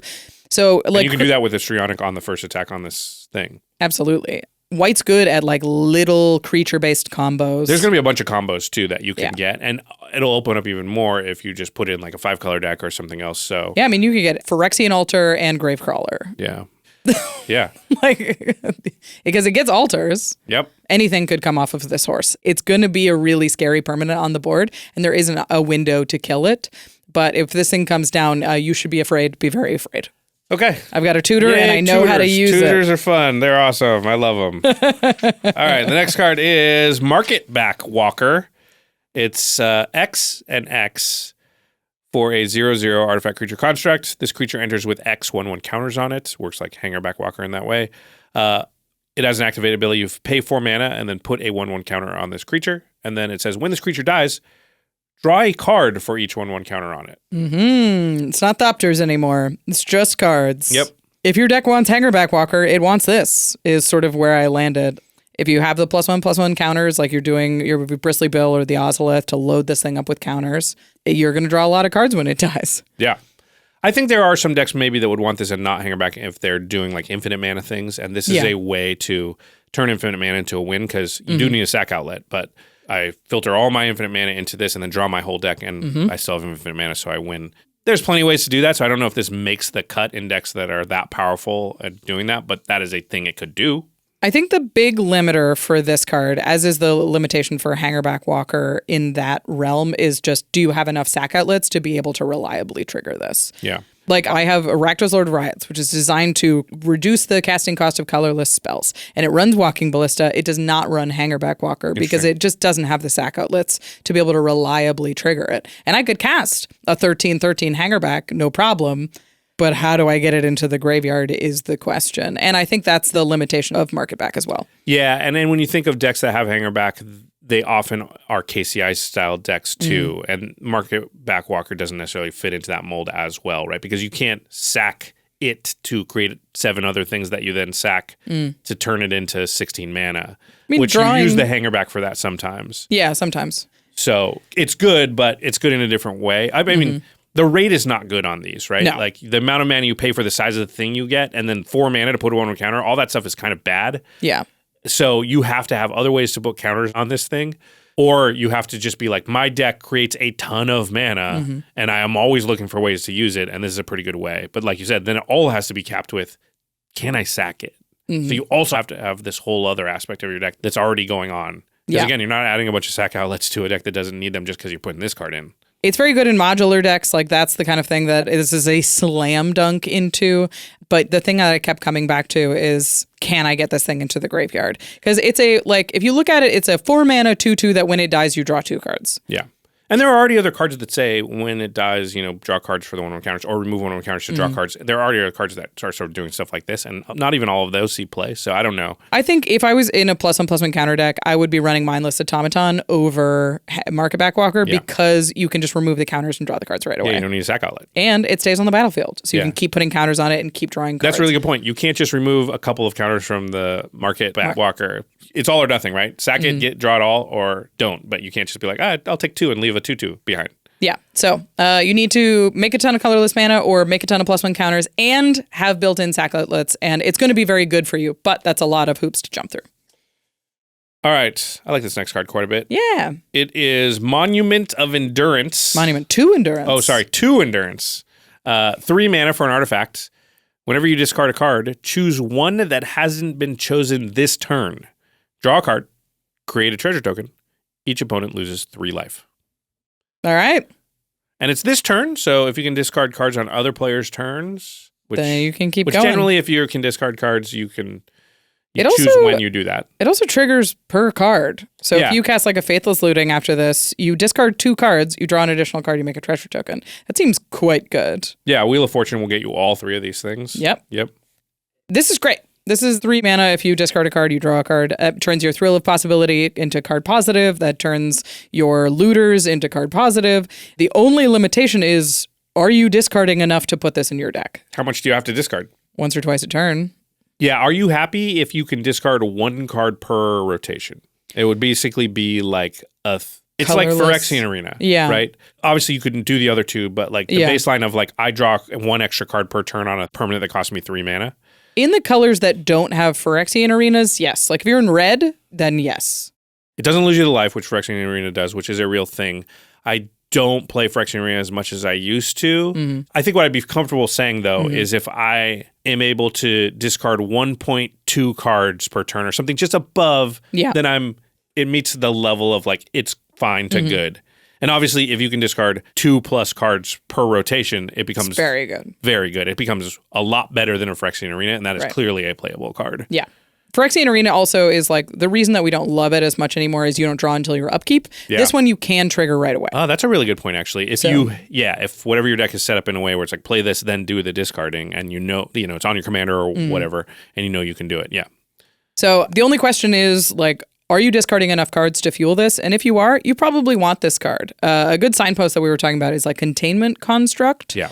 Is when you discard, you can exile that card and you can play it this turn. This is better than that. And Containment Construct is great. I think they're different, but I do think it's like, well, if you have a deck that has Containment Construct in it, then you've already made the determinations you need to make for wherever this card is good. You're discarding enough that Containment Construct needed a place in your deck. That means you're discarding enough that this will be good. And if you didn't put Containment Construct in your deck, you're probably not discarding enough that it would be good, in which case this card probably isn't good for you. Yeah. Yeah. So I like to think about things in those ways often, which is like, what's a really good analog for just the same type of deck? And then that allows me to more quickly be like, would I consider Containment Construct? And sometimes you go, oh, I should have Containment Construct in this deck. And I'll also put Monument to Endurance in there now, too. Yep. And sometimes you go, no, I didn't for these reasons. And you go, probably the same reasons apply to this card, and it doesn't belong. Yeah.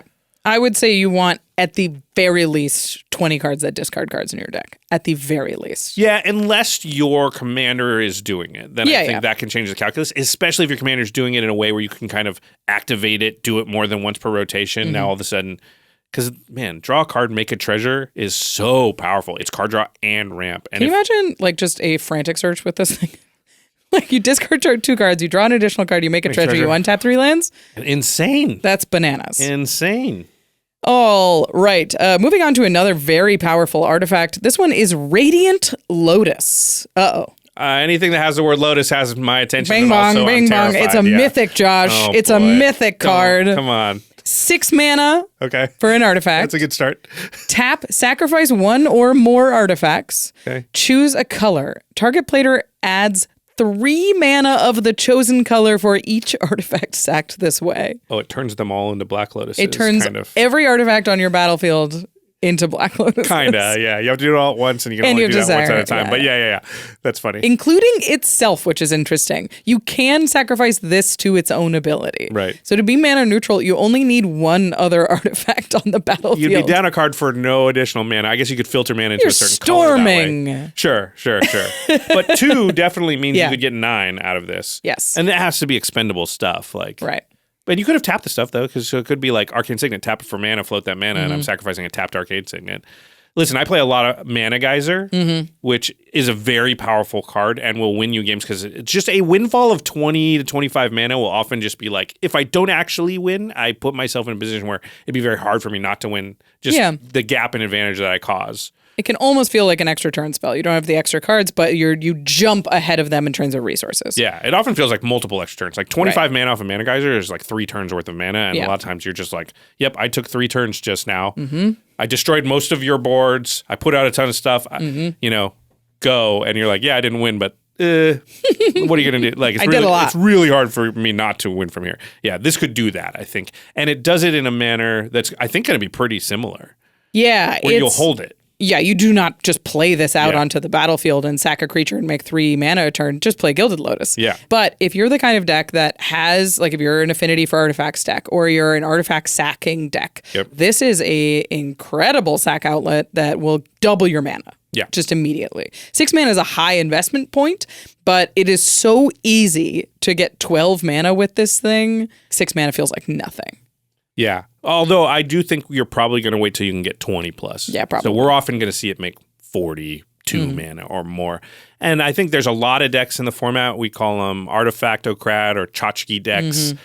They're just making clues, food, treasure, and just stuff. They almost don't care that much what the particulars are. I just have it's cardboard theory, right? I just have a lot of, and they're artifacts, and I have things triggering off when artifacts enter or when they leave, or affinity, or how many artifacts I've got, and this fits right into that game plan.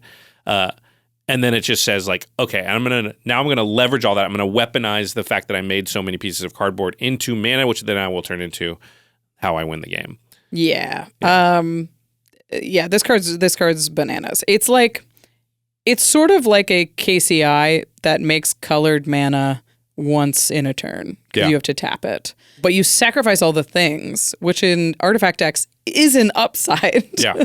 I was thinking at first, like mostly if you're Academy manufacturers in your deck, this is a good candidate because it means you're doing that thing where I don't care, I just want a lot of tokens. But it might also go in decks that aren't doing that. They're doing more KCI Scrap Trawler because they want both mana and to sacrifice things. And this can be, maybe it doesn't give you 25 mana, or maybe it does, but it also sacrifices the things that get your chain going for the Scrap Trawler that kind of, and a lot of times you're cramped on mana when you're doing that because you can do this like 10 times, but you're losing 1 mana each time you do it. Although a lot of times you're just bringing back Mana Vault and retapping it and sacking it again, but whatever. That's the case for this as well. It sacrifices itself. Yeah. So you can tap this, sacrifice itself, put it in the graveyard, bring it back to the battlefield with a bunch of other artifacts, sacrifice this and all the artifacts you just brought back. Now you have like 300 mana. Those Scrap Trawler loops where you just kind of like go down the chain and then get something that gets you back up to the start of the chain, and then you go down the chain again. And this is a really good piece in that because not only does it provide mana, it's a 6 along the way, and it also helps you with the sacrificing part. Yeah, this card is very powerful. I think will likely be expensive. Anything with Lotus on it has people excited. It is narrow, though. But there's it is a whole slew of decks, the vast majority of decks in the format, that just won't have enough artifact density to use this or even consider it. So that may keep it down a little bit. It's good in some of the more popular artifacts strategies, though. Like Treasures is a big thing, Clues is a big thing, Artifactocrats is a very popular strategy. So I think it's very likely that this goes in a deck at your house, and it's going to be really good. Yep. The one thing that you need to consider is, do you have enough card acceleration to use all of that mana, or do you have a place to put it? Do you have a sink on your commander? Do you have activated abilities that you can dump it into? If you're making this much mana, what is the plan? Okay.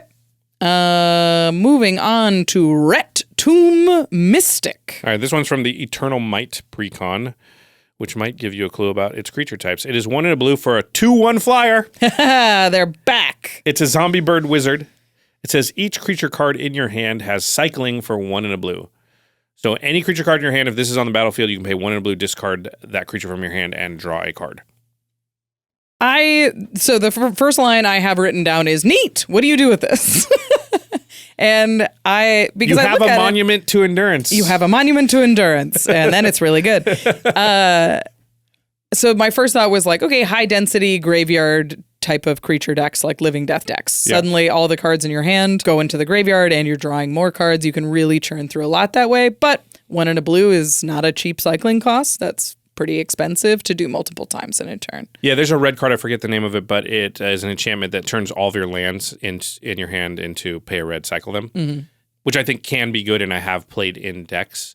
But 2 mana is a lot more than 1 mana, and I'm not sure that Like, it's fine, and I think it'd be decent value to sort of have it out if you've got... But I don't think it's... I like your counterspell on the uncommon probably better in more decks than this one. And even in decks that want to be discarding things, how often is this going to be better than just like Merfolk Looter? That was my question. This is like, we have a million 2-mana blue draw and discard a card. And Merfolk Looter is not even the best version of that. No, I mean, there's like, we're talking JVP and that otter you like that I can never remember her name, and Kitsa. Kitsa's amazing, yeah. Like the blue-black likeness looter. Like, there's so many looters Kid that Jace. go in before this. Yeah, JVP. It's Yeah, and I think most of the ones you just said are obviously better than this. Like, Right. Kitsa way better, Kid Jace way better. Like, and it's weird because they only will loot one time. But you're just not going to pay 4 mana to do this twice in a turn. How bad is your turn going if that's what you've chosen to do with it? Just cantrip twice for 4 mana? the other thing about this is it doesn't do anything if you don't have a creature in your hand. Yeah, exactly. You can easily get stopped up because you discard the creature, draw land. They go, oh, crap, discard another creature, draw land. And you're like, well, now my hand got worse and I can't keep going even. Right. So the interesting thing about this is, where does it go? Is it a cycling themed deck? Is it a discard themed deck? Do you need to be built around it? Or is it just not make the cut compared to all of the other 2-mana looters? Yeah, I think the only thing I could think of it going is if it's a discard theme, like literally what you want to be doing is discarding, and probably specifically creatures. Right. Like, hey, I can recur my creatures. I want specific creatures in the graveyard. I want to be able to get a creature from my hand into my graveyard. Right. Then this becomes a lot better. I want to be Reanimator able to decks, choose which graveyard creature. decks, Yeah. So that, but if it's just discard, it's probably better to just play in the Merfolk Leaders of the world than this. It's free. 'Cause those are no mana. Yeah. Yeah. It's an interesting card. I am curious to see if it makes the cut in decks, even in decks that want it. Because there's so much glut in that slot. It is a zombie and it is a bird and it is a flyer. So maybe with some of those synergies, it sort of like bumps it above Merfolk Leader. 2-mana, 2/1 flyers. Yeah. You can use them. Yeah. All right. Next one. Also from Eternal Might. I was going to say, from the same precon, it's Renewed Solidarity. 2 and white for an enchantment. As this enchantment enters the battlefield, choose a creature type. Creatures you control of the chosen type get +1/+1 at the beginning of your next end step. For each token you control of the chosen type that entered this turn, create a token that's a copy of it. So in my head, this is like a sort of after-the-fact token doubler for one kind of token. Yeah. I think the Anthem effect, it's so small. It's not that it's nothing, but it's kind of gravy. Yeah. You would be playing this mostly for that last ability of making a token copy of something that entered. Yeah, it's what I'm hoping is that this is a like budget anointed procession and the price stays low enough for this type of effect, because this is a very limited way to double your tokens. It only doubles creatures, it only doubles creatures of a certain type, and it does it on end step if a permanent resolved. It is a mana cheaper than like the Mondrax and Anointed Processions of the world, which is real. Similar to like Relentless Assault and Extra Turns, we've sort of set the bar of Parallel Lives at 4 mana for that enchantment. So this is undercosted, but it is also underpowerful. Well, you have to have qualified to do it, right? Like, Right. yeah, it's, well, okay, did it enter this turn? Yeah. It doesn't do it right when you cast it. It's not a replacement effect exactly. But still could be very powerful, I think, in the right deck, because if you just happen to meet the qualifications for what it is anyway, then it is just a mana cheaper Anointed Procession. Yeah. If you have a commander that makes... That pumps. That's true. The Anthem effect is still there.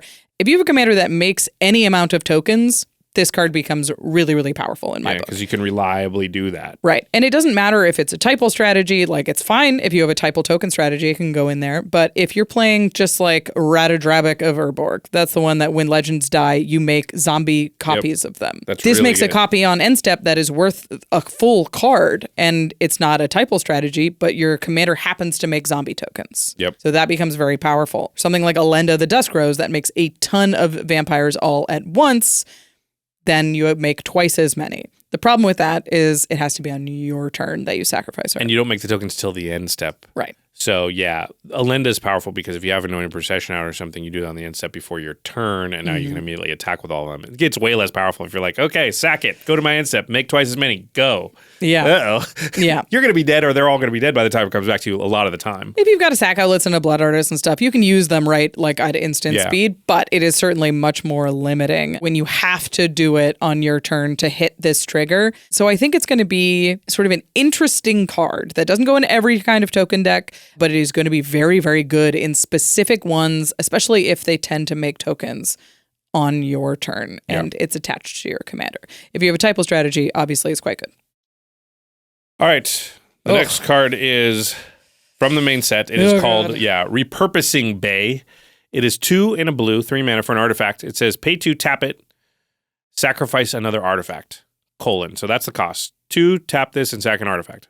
Search your library for an artifact card with mana value equal to 1 plus the sacrifice artifact's mana value. Put that card on the battlefield, then shuffle. Activate only as a sorcery. You will be familiar with this text if you were familiar with things like Birthing Pod. It's Vanifar, grinding Oswald pod. Fiddlebender. Yeah, it's Fiddlepod. Yeah. Yeah, it's a blue birthing pod for artifacts. It has to be good. It has to be good. There's just no way it's bad. I mean, we know, we've seen this, and it won't be hard. And even just without doing much research at all, I was able to sort of start to think about it to find what the chain is, right? You go, if you're on 2, you go always find this, and it usually untaps or gives you mana to reactivate or makes a copy of the thing, and then you do it again, and you just kind of go up the chain until you get to wherever the end of it is, and then you win. That's kind of how Birthing Pod works. That's how Vanifar works. That's just how these type of things work. This is another tutor thing. It's another tutor thing. It's in artifacts, which already have a ton of powerful tutors. It's in blue, which is the primary artifact color. And the primary untap color. Yeah. Crossing those two things doesn't feel like the greatest of ideas because this is sort of held in check by the fact that you have to tap it. But then it's in the color that is the best at untapping things. The other thing is like Birthing Pod is restricted by the restrictions of creatures, which is that they have summoning sickness to do anything. Right. Artifacts are not. When they hit the battlefield, they can do something right away. now. Yeah. And so ETBs on them are good, but also all the activated abilities on artifacts is like you get to use it, sack it, and then go to another thing. And artifacts are so good at bringing each other back, like the scrap trawler loops that you can get into with this thing. Oh my God, yeah, because it can go find scrap trawler, which means that now when you sacrifice the thing to get the next thing, you get to bring something also back. Yeah, it's going to be incredibly powerful. I agree with you. It probably will ultimately be a little bit better than Birthing Pod, and Birthing Pod is one of the more broken cards that's ever been designed. I mean, we can talk about, like, here's a 1-mana artifact that could untap it. Manifold Key. Here's a 2-mana artifact that could untap it. Corridor Monitor. Here's a 3-mana artifact that could untap it. Sonic Screwdriver. Here's a 4-mana. Like, it's not hard. And that's just off the top of our head, right? Like, people will figure out, and then it'll just be like, you do this, you do this, you do this, you do this, you do this. So the first time you activate it, you either win or do something crazy at the end. Yeah. The one that I was like, you go get Sculpting Steel, which copies it. Then you sacrifice the original, which is tapped, and now you have a 4-drop. Like, and probably third is going to be like, go get Scrap Trawler. Yeah. Now, when you sack that to get number 4, you get back the Corridor Monitor to untap it, and now 4 doesn't have to do the untapping. It gives you mana, and you know what I mean? Like, whatever the loops are, whatever the chain is, there will probably be multiple ones that you could do, but this will be the type of card where if you want to build your deck that way, you activate it once and win. Yeah, it's that kind of card. And it's 5 mana to get it started, you know? This is the kind of thing. And can activate, the turn you play it. Like you play the big Lotus we're talking about, you sacrifice it, you make 25 mana, now you play Repurposing Bay and brrr. It's also in blue, which is the best at protecting what it's doing because you have 0 mana counterspells. Yeah, you have Emery to just recast things from the graveyard. This card's cracked. It's how you say good. Yeah. Also can just go find like Isochron Scepter or other pieces that blue can already tutor for artifacts, so it's not new in doing this, but it's just another way to go do stuff like that. So Dramatic Scepter with this, not that you need it once you have Dramatic Scepter put together, but still untapping so you can this make, every time. So you can make infinite blue mana and you can untap this every time. Pretty good. A lot of tutors in this set. A lot of artifact stuff. A lot of really good tutors, too. Usually we see some tutors, but they're not. Everyone so far has been like a powerful version of it. Yeah. Not my favorite. Stridehangar Automaton is the next card we're going to talk about. This is from the Living Energy Precon. It's a 3-mana 1/4 construct that says Thopters you control get +1/+1. If 1 or more artifact tokens would be created under your control, those tokens plus an additional 1 colorless Thopter artifact token with flying instead. So you make 2 treasures. Instead, you make 2 treasures and a Thopter. Yep, it's Thopter Manufactor. It's Hanger Fang Thopter General. It's Chatterfang. We'll for Thopters, we're working on it. It's 1 Thopter per incident of artifact token creation. Good thing it's really hard to make artifact tokens. Yeah, it's so tough. It's so hard to make clues and food and blood and scrap and treasure. Oh my god. The one that I was like Other Thopters. Other Thopters. Yeah. Tireless Tracker. Play a land, make a clue, and a Thopter. My Lord. Smothering Tithe. Oh my god. All of those are individual treasures made. So that's crazy. every single time your opponent draws a card and doesn't pay and for your Smothering Thopters are Tithe, 2/2s. you make 2 Thopter and a Holy treasure. cow. Yeah, this card, okay, well, a thing I like to do, which Yeah, I've already we're said doing it. many times, it's just like, let's just figure out the mana cost of these things. So Thopters you control get +1/+1. Pretty narrow. I would say like 1 mana for that. Sure. Because we know like Intangible Virtue is 2 mana, and that's all your tokens. So, okay. That means there's 2 mana left over. Let's say a 2 mana, whenever one or more artifact tokens would be created, you make the 1/1 Thopter. What would you expect the size of that creature to be if it was 2 mana and did that? A 1/1 probably, right? Probably. Yeah. I mean, like Loyal Apprentice is a 2/1 and only makes 1 Thopter a turn. Yeah. This is a 1/4. So you're getting like 3 bonus toughness probably is what you get out of this, which is quite a bit. That's about a mana's worth of stuff. So this should probably be 4 mana. So it's aggressively costed and very efficient, which is And colorless. why this calculation is always fun to me. Is like, yeah. Like, Yeah, and colors goes in anything. Like Chatterfang is 3 mana to make a squirrel every time you make a token, and that has the additional like squirrel sack thing. Yep. And that's on a 3/3. But that's in green and black. Yep. This does it in any deck that's making artifact tokens, especially ones that are doing it repeatedly. And it just makes real threats. Like squirrels on the ground are 1/1s on the ground. These are 2/2s in the air. Yep. That's nuts. I actually, yeah, and I think give all your Thopters +1/+1 is better than the sacrifice X squirrels, target creature gets +X negative Like X kills until the end thing? of turn. Yeah. It's better on a thing that's making the thing that it's pumping. I think it's really good. And the fact that it's like, it doesn't care what kind of tokens you're making as long as they're artifacts, right? Just Right, yeah. And like we said, tchotchke decks, artifact, there's just a lot of those. And it can go into any of them because it's colorless. I keep coming back to it. It will go into all of them. Like it looks like Academy Manufactor, Yep. but it makes more relevant things. Yeah. Like These will 2/2 kill flyers people. are so much more relevant than a food and a clue most of the time in Commander. You do this So- 5 times, it's existential threat, right? It's 10 damage in the air. Like, and making 5 treasures once, that's not hard. This is a really powerful card, and we're going to see a lot of it. And it's in a precon, so it might be a little bit tricky to get your hands on. I like that card. It's good. Yeah, me too. This next card, we've both seen it in action, and it's a lot better than it reads. Because when I first looked at it, I was like, eh. Like, it's kind of cool, it's interesting, but I didn't think it was going to be good. It's but then good. I saw it in action, I was like, oh, it's good. Yeah, it took playing against it, but it's the Aetherspark. It's a 4 mana legendary artifact planeswalker equipment. Yeah, you're showing off the art. I have it on the Ultra Pro Halo foil playmat in front of me, too. Yeah. So this type line is legendary artifact planeswalker equipment. As long as the Aetherspark is attached to a creature, the Aetherspark can't be attacked and has. Whenever a equipped creature deals combat damage during your turn, put that many loyalty counters onto the Aetherspark. And then it has abilities. +1, attach the Aetherspark to up to 1 target creature you control. Put a +1/+1 counter on that creature. Yeah, sure. -5, draw 2 cards. -10, add 10 mana of any one color. So this makes mana. This draws cards. It protects itself. It protects itself. It's colorless. Yeah, none of that was necessarily clear to me the first time I read it. Because your brain just says -10, looks over, says 4 loyalty. Okay. It's never going to happen. Because that's what we've learned. Ultimates at that range, unless you're doubling season or something, they don't happen. That's not true with this card. We did the math.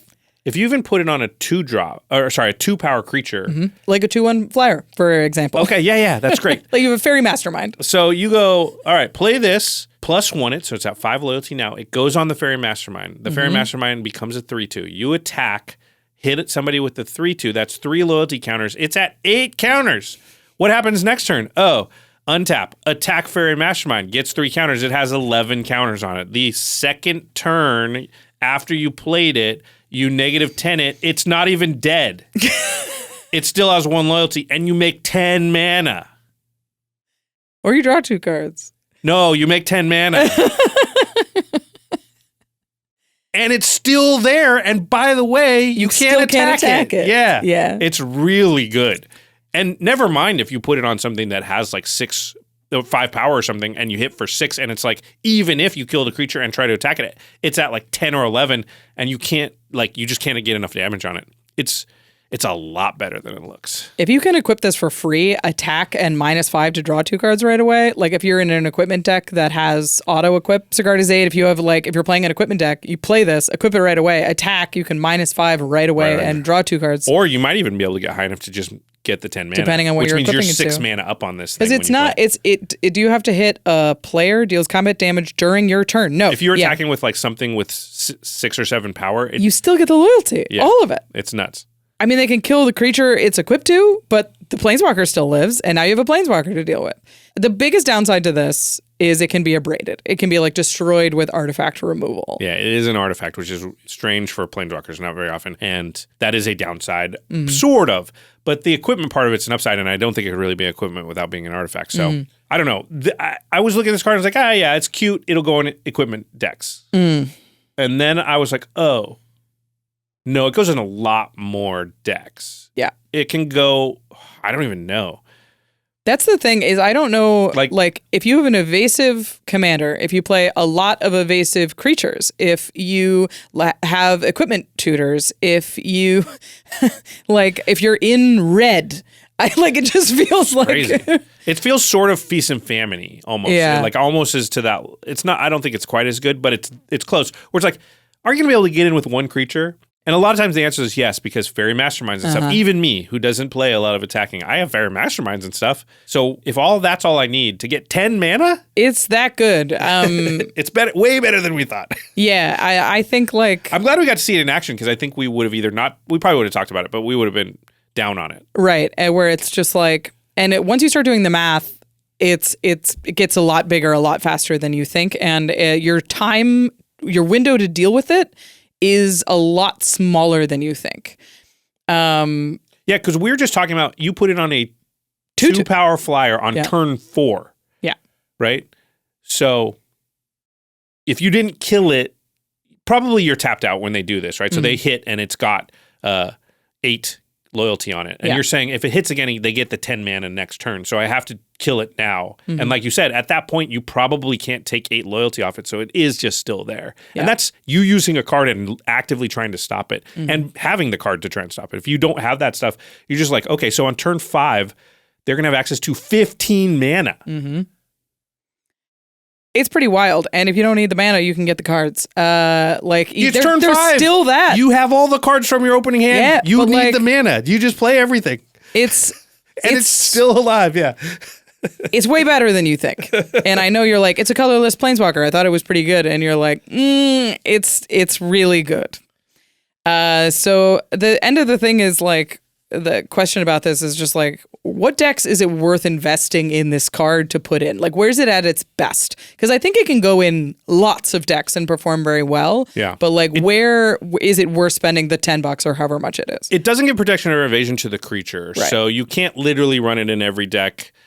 You do have to have, some realistic way that you are going to be able to get an attack in. And then, it's obviously going to perform the best in decks with a lot of little fires, a lot of things, or singular big things that your whole game plan is attacking. It's going to be very good in those decks, especially if it's big stuff where it's okay, my deck every game gets 6, 7, 8 bigger power creatures and is swinging around with them. Okay, this is going to be awesome because it's in one of those, you just put this on it, attack, and then -10, get all the mana from it or draw the cards or whatever the heck.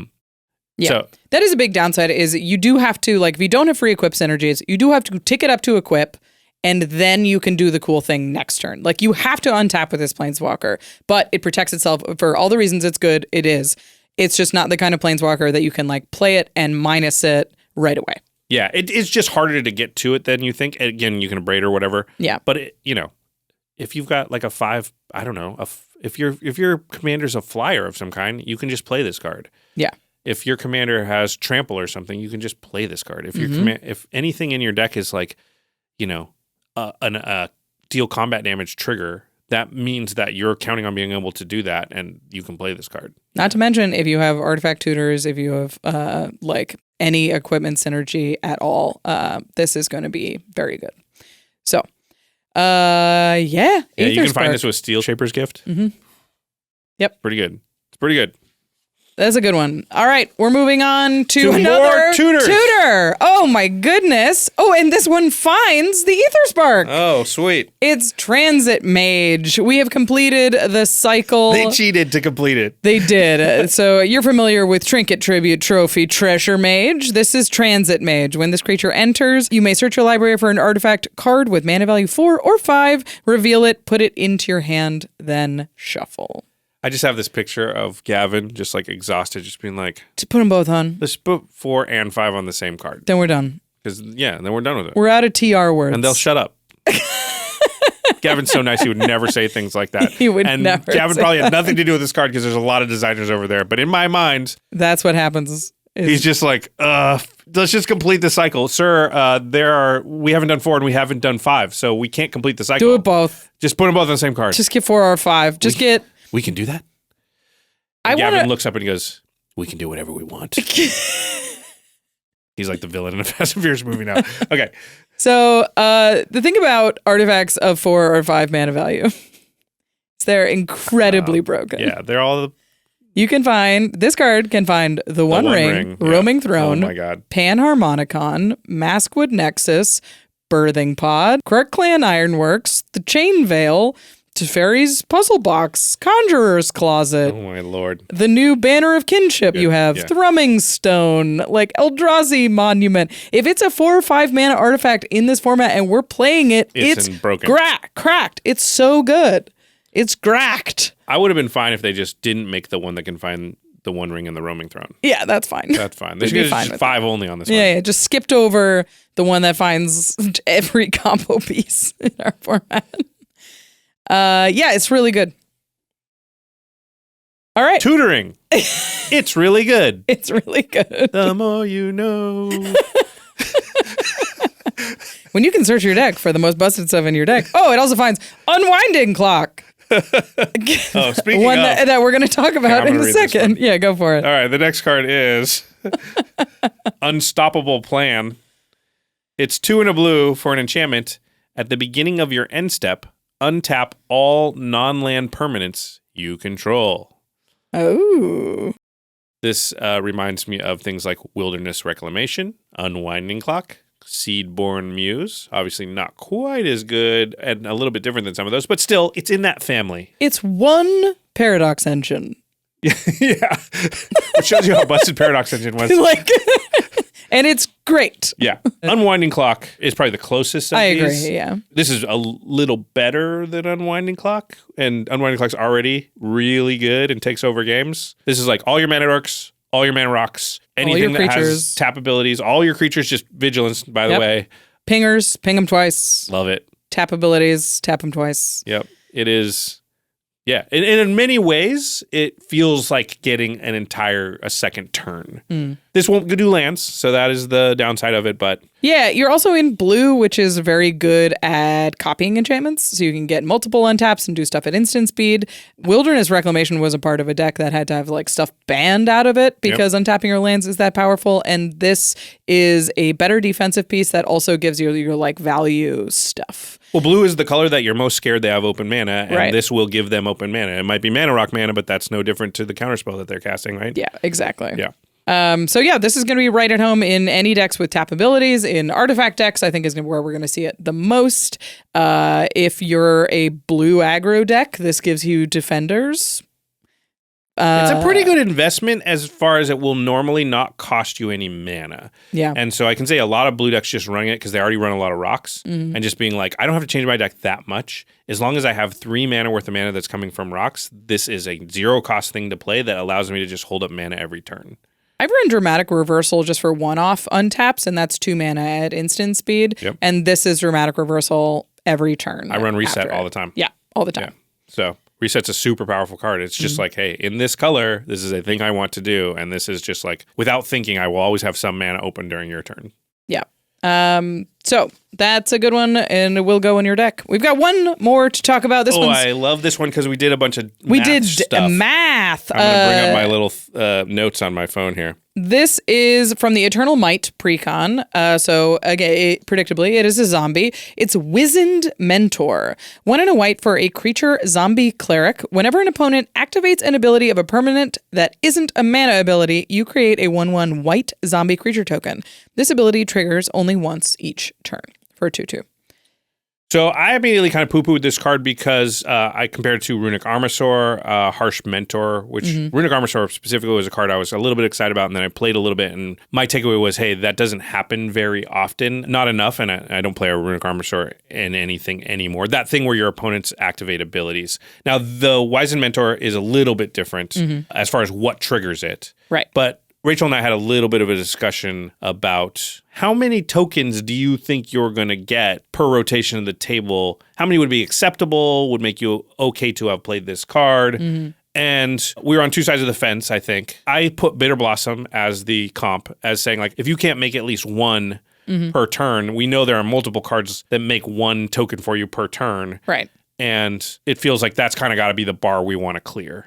Yeah, Bitter Blossom is a tough card to fight with. It's one of the most powerful token makers in our format, but it's also like, it only triggers once. It doesn't trigger until it comes around. This is 2 mana on a creature in white. It's easy to recur, it's easy to find, and it can start making tokens right away. You're not in control of it, where Bitter Blossom is guaranteed. So our question was like, how often is this thing going to trigger? Because I agree, a Runic Armasaur is not a card that I play, and I put it in decks, and I'm like, hypothetically, you're supposed to trigger.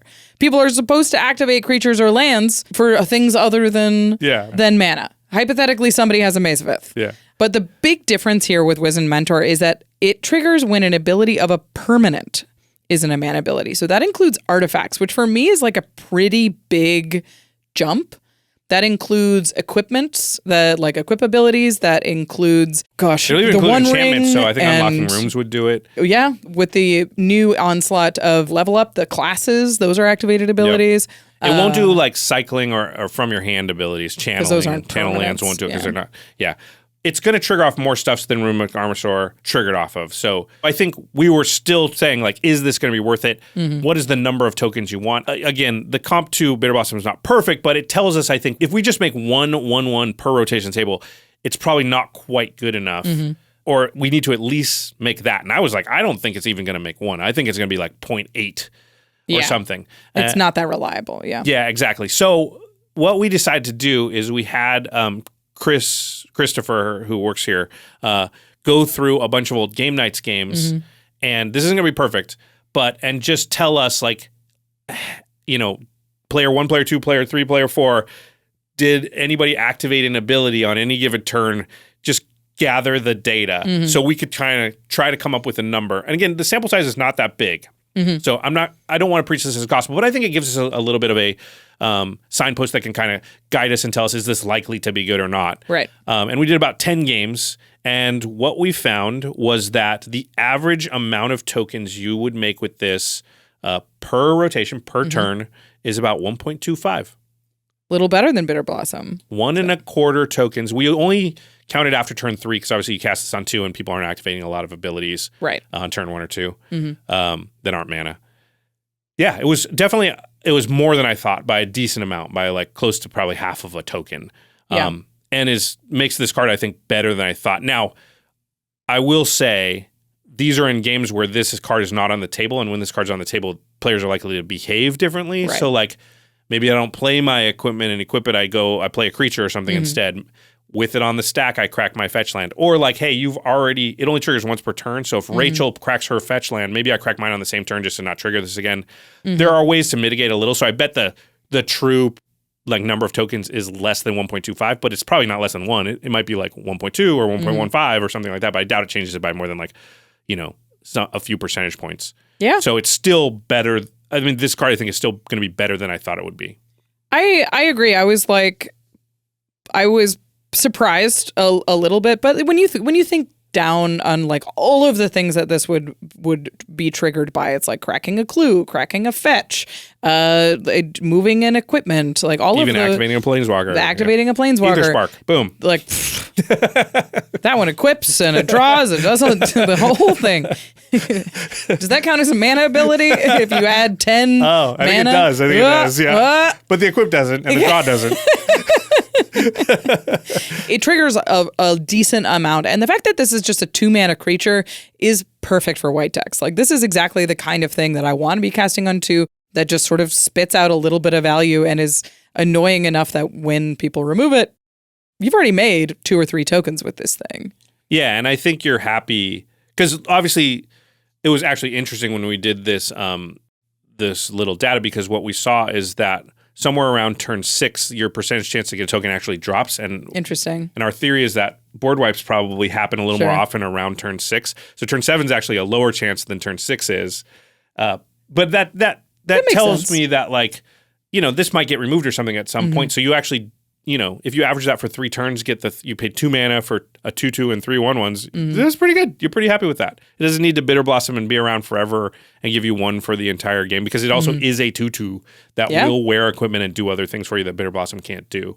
So yeah, I stand corrected. I think this card's probably a little better than I thought it would be. I will continue to not play decks that want cards like this, though, probably. That's fair. So I will say I think the obvious comp that people are going to say that we should bring up is Charismatic Conqueror, a ridiculous card that says whenever an artifact or a creature enters the battlefield untapped and under an opponent's control, they may tap that permanent. If they don't, you get a 1/1 white vampire creature token with lifelink. For some reason, Charismatic Conqueror is better than this card. yeah, but that's on an ETB. But that is a ridiculous bar. Yeah, if we did the data on like how many turns on average does an artifact or creature enter the battlefield, that's it's going to be insane. an insane amount. Yeah. Also, like, people can play around Charismatic Conqueror for the most part. It also doesn't say only once per turn. It doesn't. Yeah. I think they learned from Charismatic Conqueror. But if you want a Charismatic Conqueror that isn't as expensive as Charismatic Conqueror, I think Wizened Mentor is a decent comp that will make you a solid amount of tokens. Okay, well.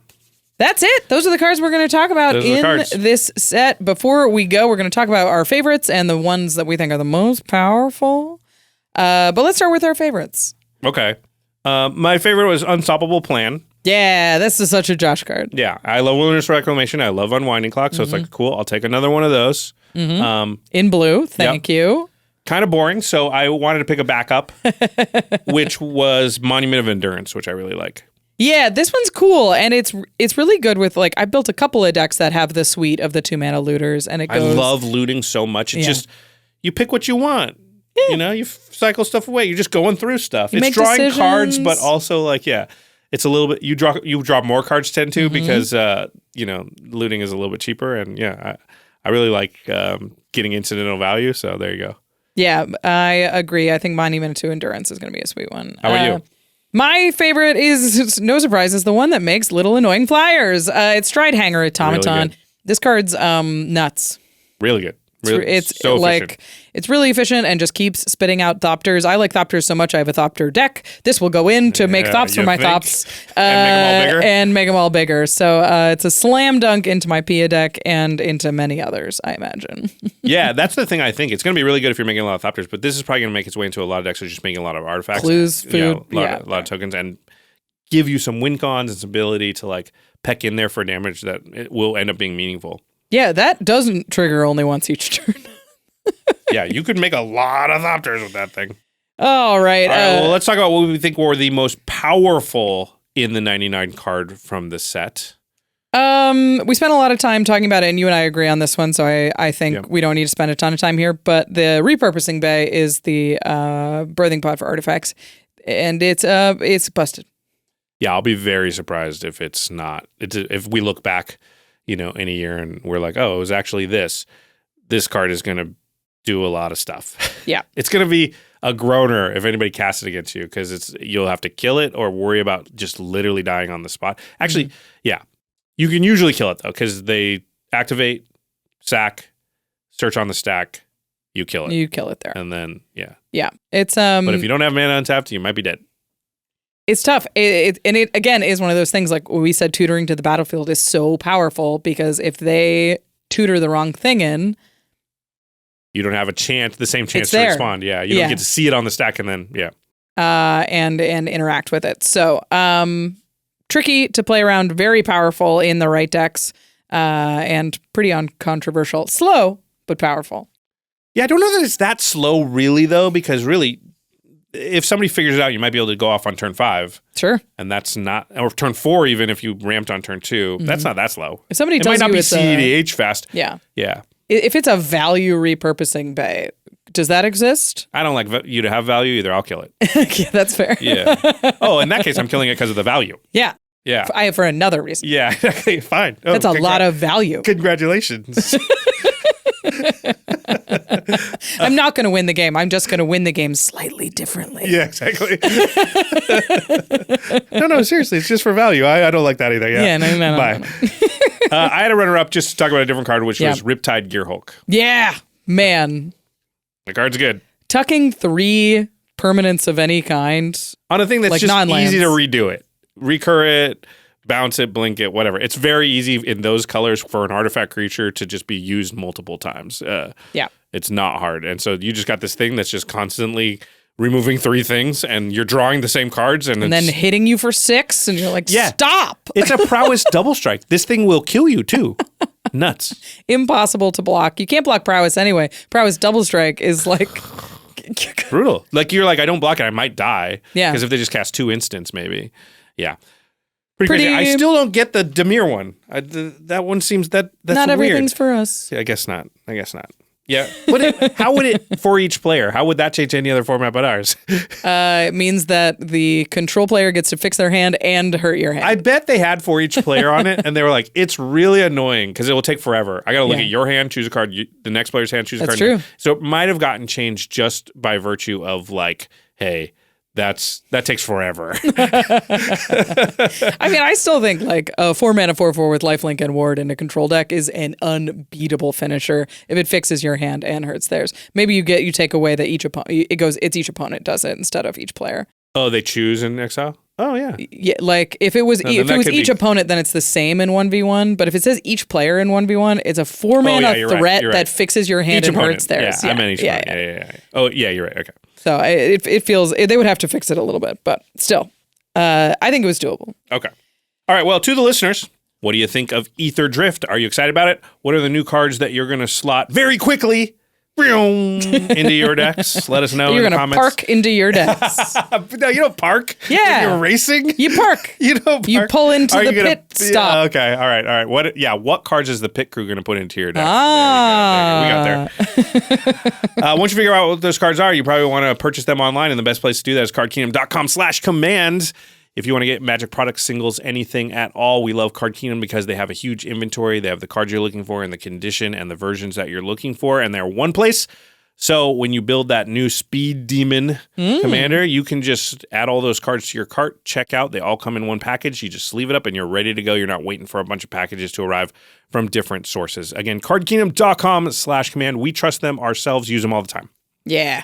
And, like cars, it's not just bare engines out there. It's not just loose engines running around. You got to put a cool fit on That's it. That's right. You need a good chassis. Go to ultrapro.com/command to get cool sleeves, deck boxes, binders, playmats, everything that you need to keep your collection looking great. They've got the Mana 8 collection that I really like to talk about when we're going into MagicCons because they're big and they're white and they've got this nice bold mana symbol in the middle, but they're make for really good souvenirs because they're easy to see signatures on them. They're easy to get like doodled on by artists and you can see it and it looks cool. And it's a great thing to like put in a frame, which Ultra Pro also has. Frames yeah, for they make these put cool on the wall. playmat displays now, which are great. If you go to a convention and you had one, let's say you got the Mana 8 blue, just to pick a color random, playmat, and then you went around and had Jimmy and Rachel and me and, the Commander at Home people and the Nitpicking Nerds and Prof and whoever sign it, then you can actually get this display from Ultra Pro and put it on your wall. And it's pretty cool. That's a very cool gift. And they like the playmat they always give you with these things is so dark that when you sign it, you're like, it's signed there. You can't, it's there. You can know in your heart. So having a nice white one, it just looks really crisp. ultrapro.com/command. You can pick that up and support the show while you're shopping. Yeah, before we go, speaking of live events, MagicCon Chicago is right around the corner. February 21st through the 23rd, we are doing game nights live at 6 p.m. on Friday, the 21st. We are going to be in a theater, but it's in the same venue, just across the way from the convention hall. So you'll be able to just stay within the same building, just walk across the hallway, basically, and it's there. And we're going to have a theater for the show, which means more seating. It's also after the convention. It usually was during, so you don't have to, miss hopefully your events and things like that. It's going to be, we got a lot of new things planned. We're going to blow it up bigger than ever. We've got some really cool guests. So if you'd like to join us, if you'd like to hang out, even if you're not going to be there Friday, we will also be there Saturday and Sunday doing meet and greets, hanging out. So come say hi, and we hope we see you there. And remember, no extra cost. Just bring your Friday badge or your weekend badge. You can get into the show. Yep, no additional ticket necessary. All right. Before we go, we got to say thank you to our amazing team here at the Command Zone. Thank you to Rachel Kendrick, Karina Cruz, Sebastian Salazar, Gaurav Galati, Jamie Block, Jordan Pridgeon, Jake Boss, Eric Lem, Josh Murphy, Manson Lung, Evan Liberger, Sam Waldo, and Jimmy Wong. And of course to Christopher Batista, who did a little bit of extra work on this one for us. So thanks for your extra help on that one, Chris. Last night, I was like, hey, we were quick, like, hey, how many games can you look at in 1 hour? And he's like, I need you to watch every game nights and take notes. What? Usually we think ahead, but this idea didn't occur to us in the Got very it last done. minute. Yeah. Thanks, Chris. Thanks, Chris. All right. Thanks, everybody. Bye. See you next time. Peace.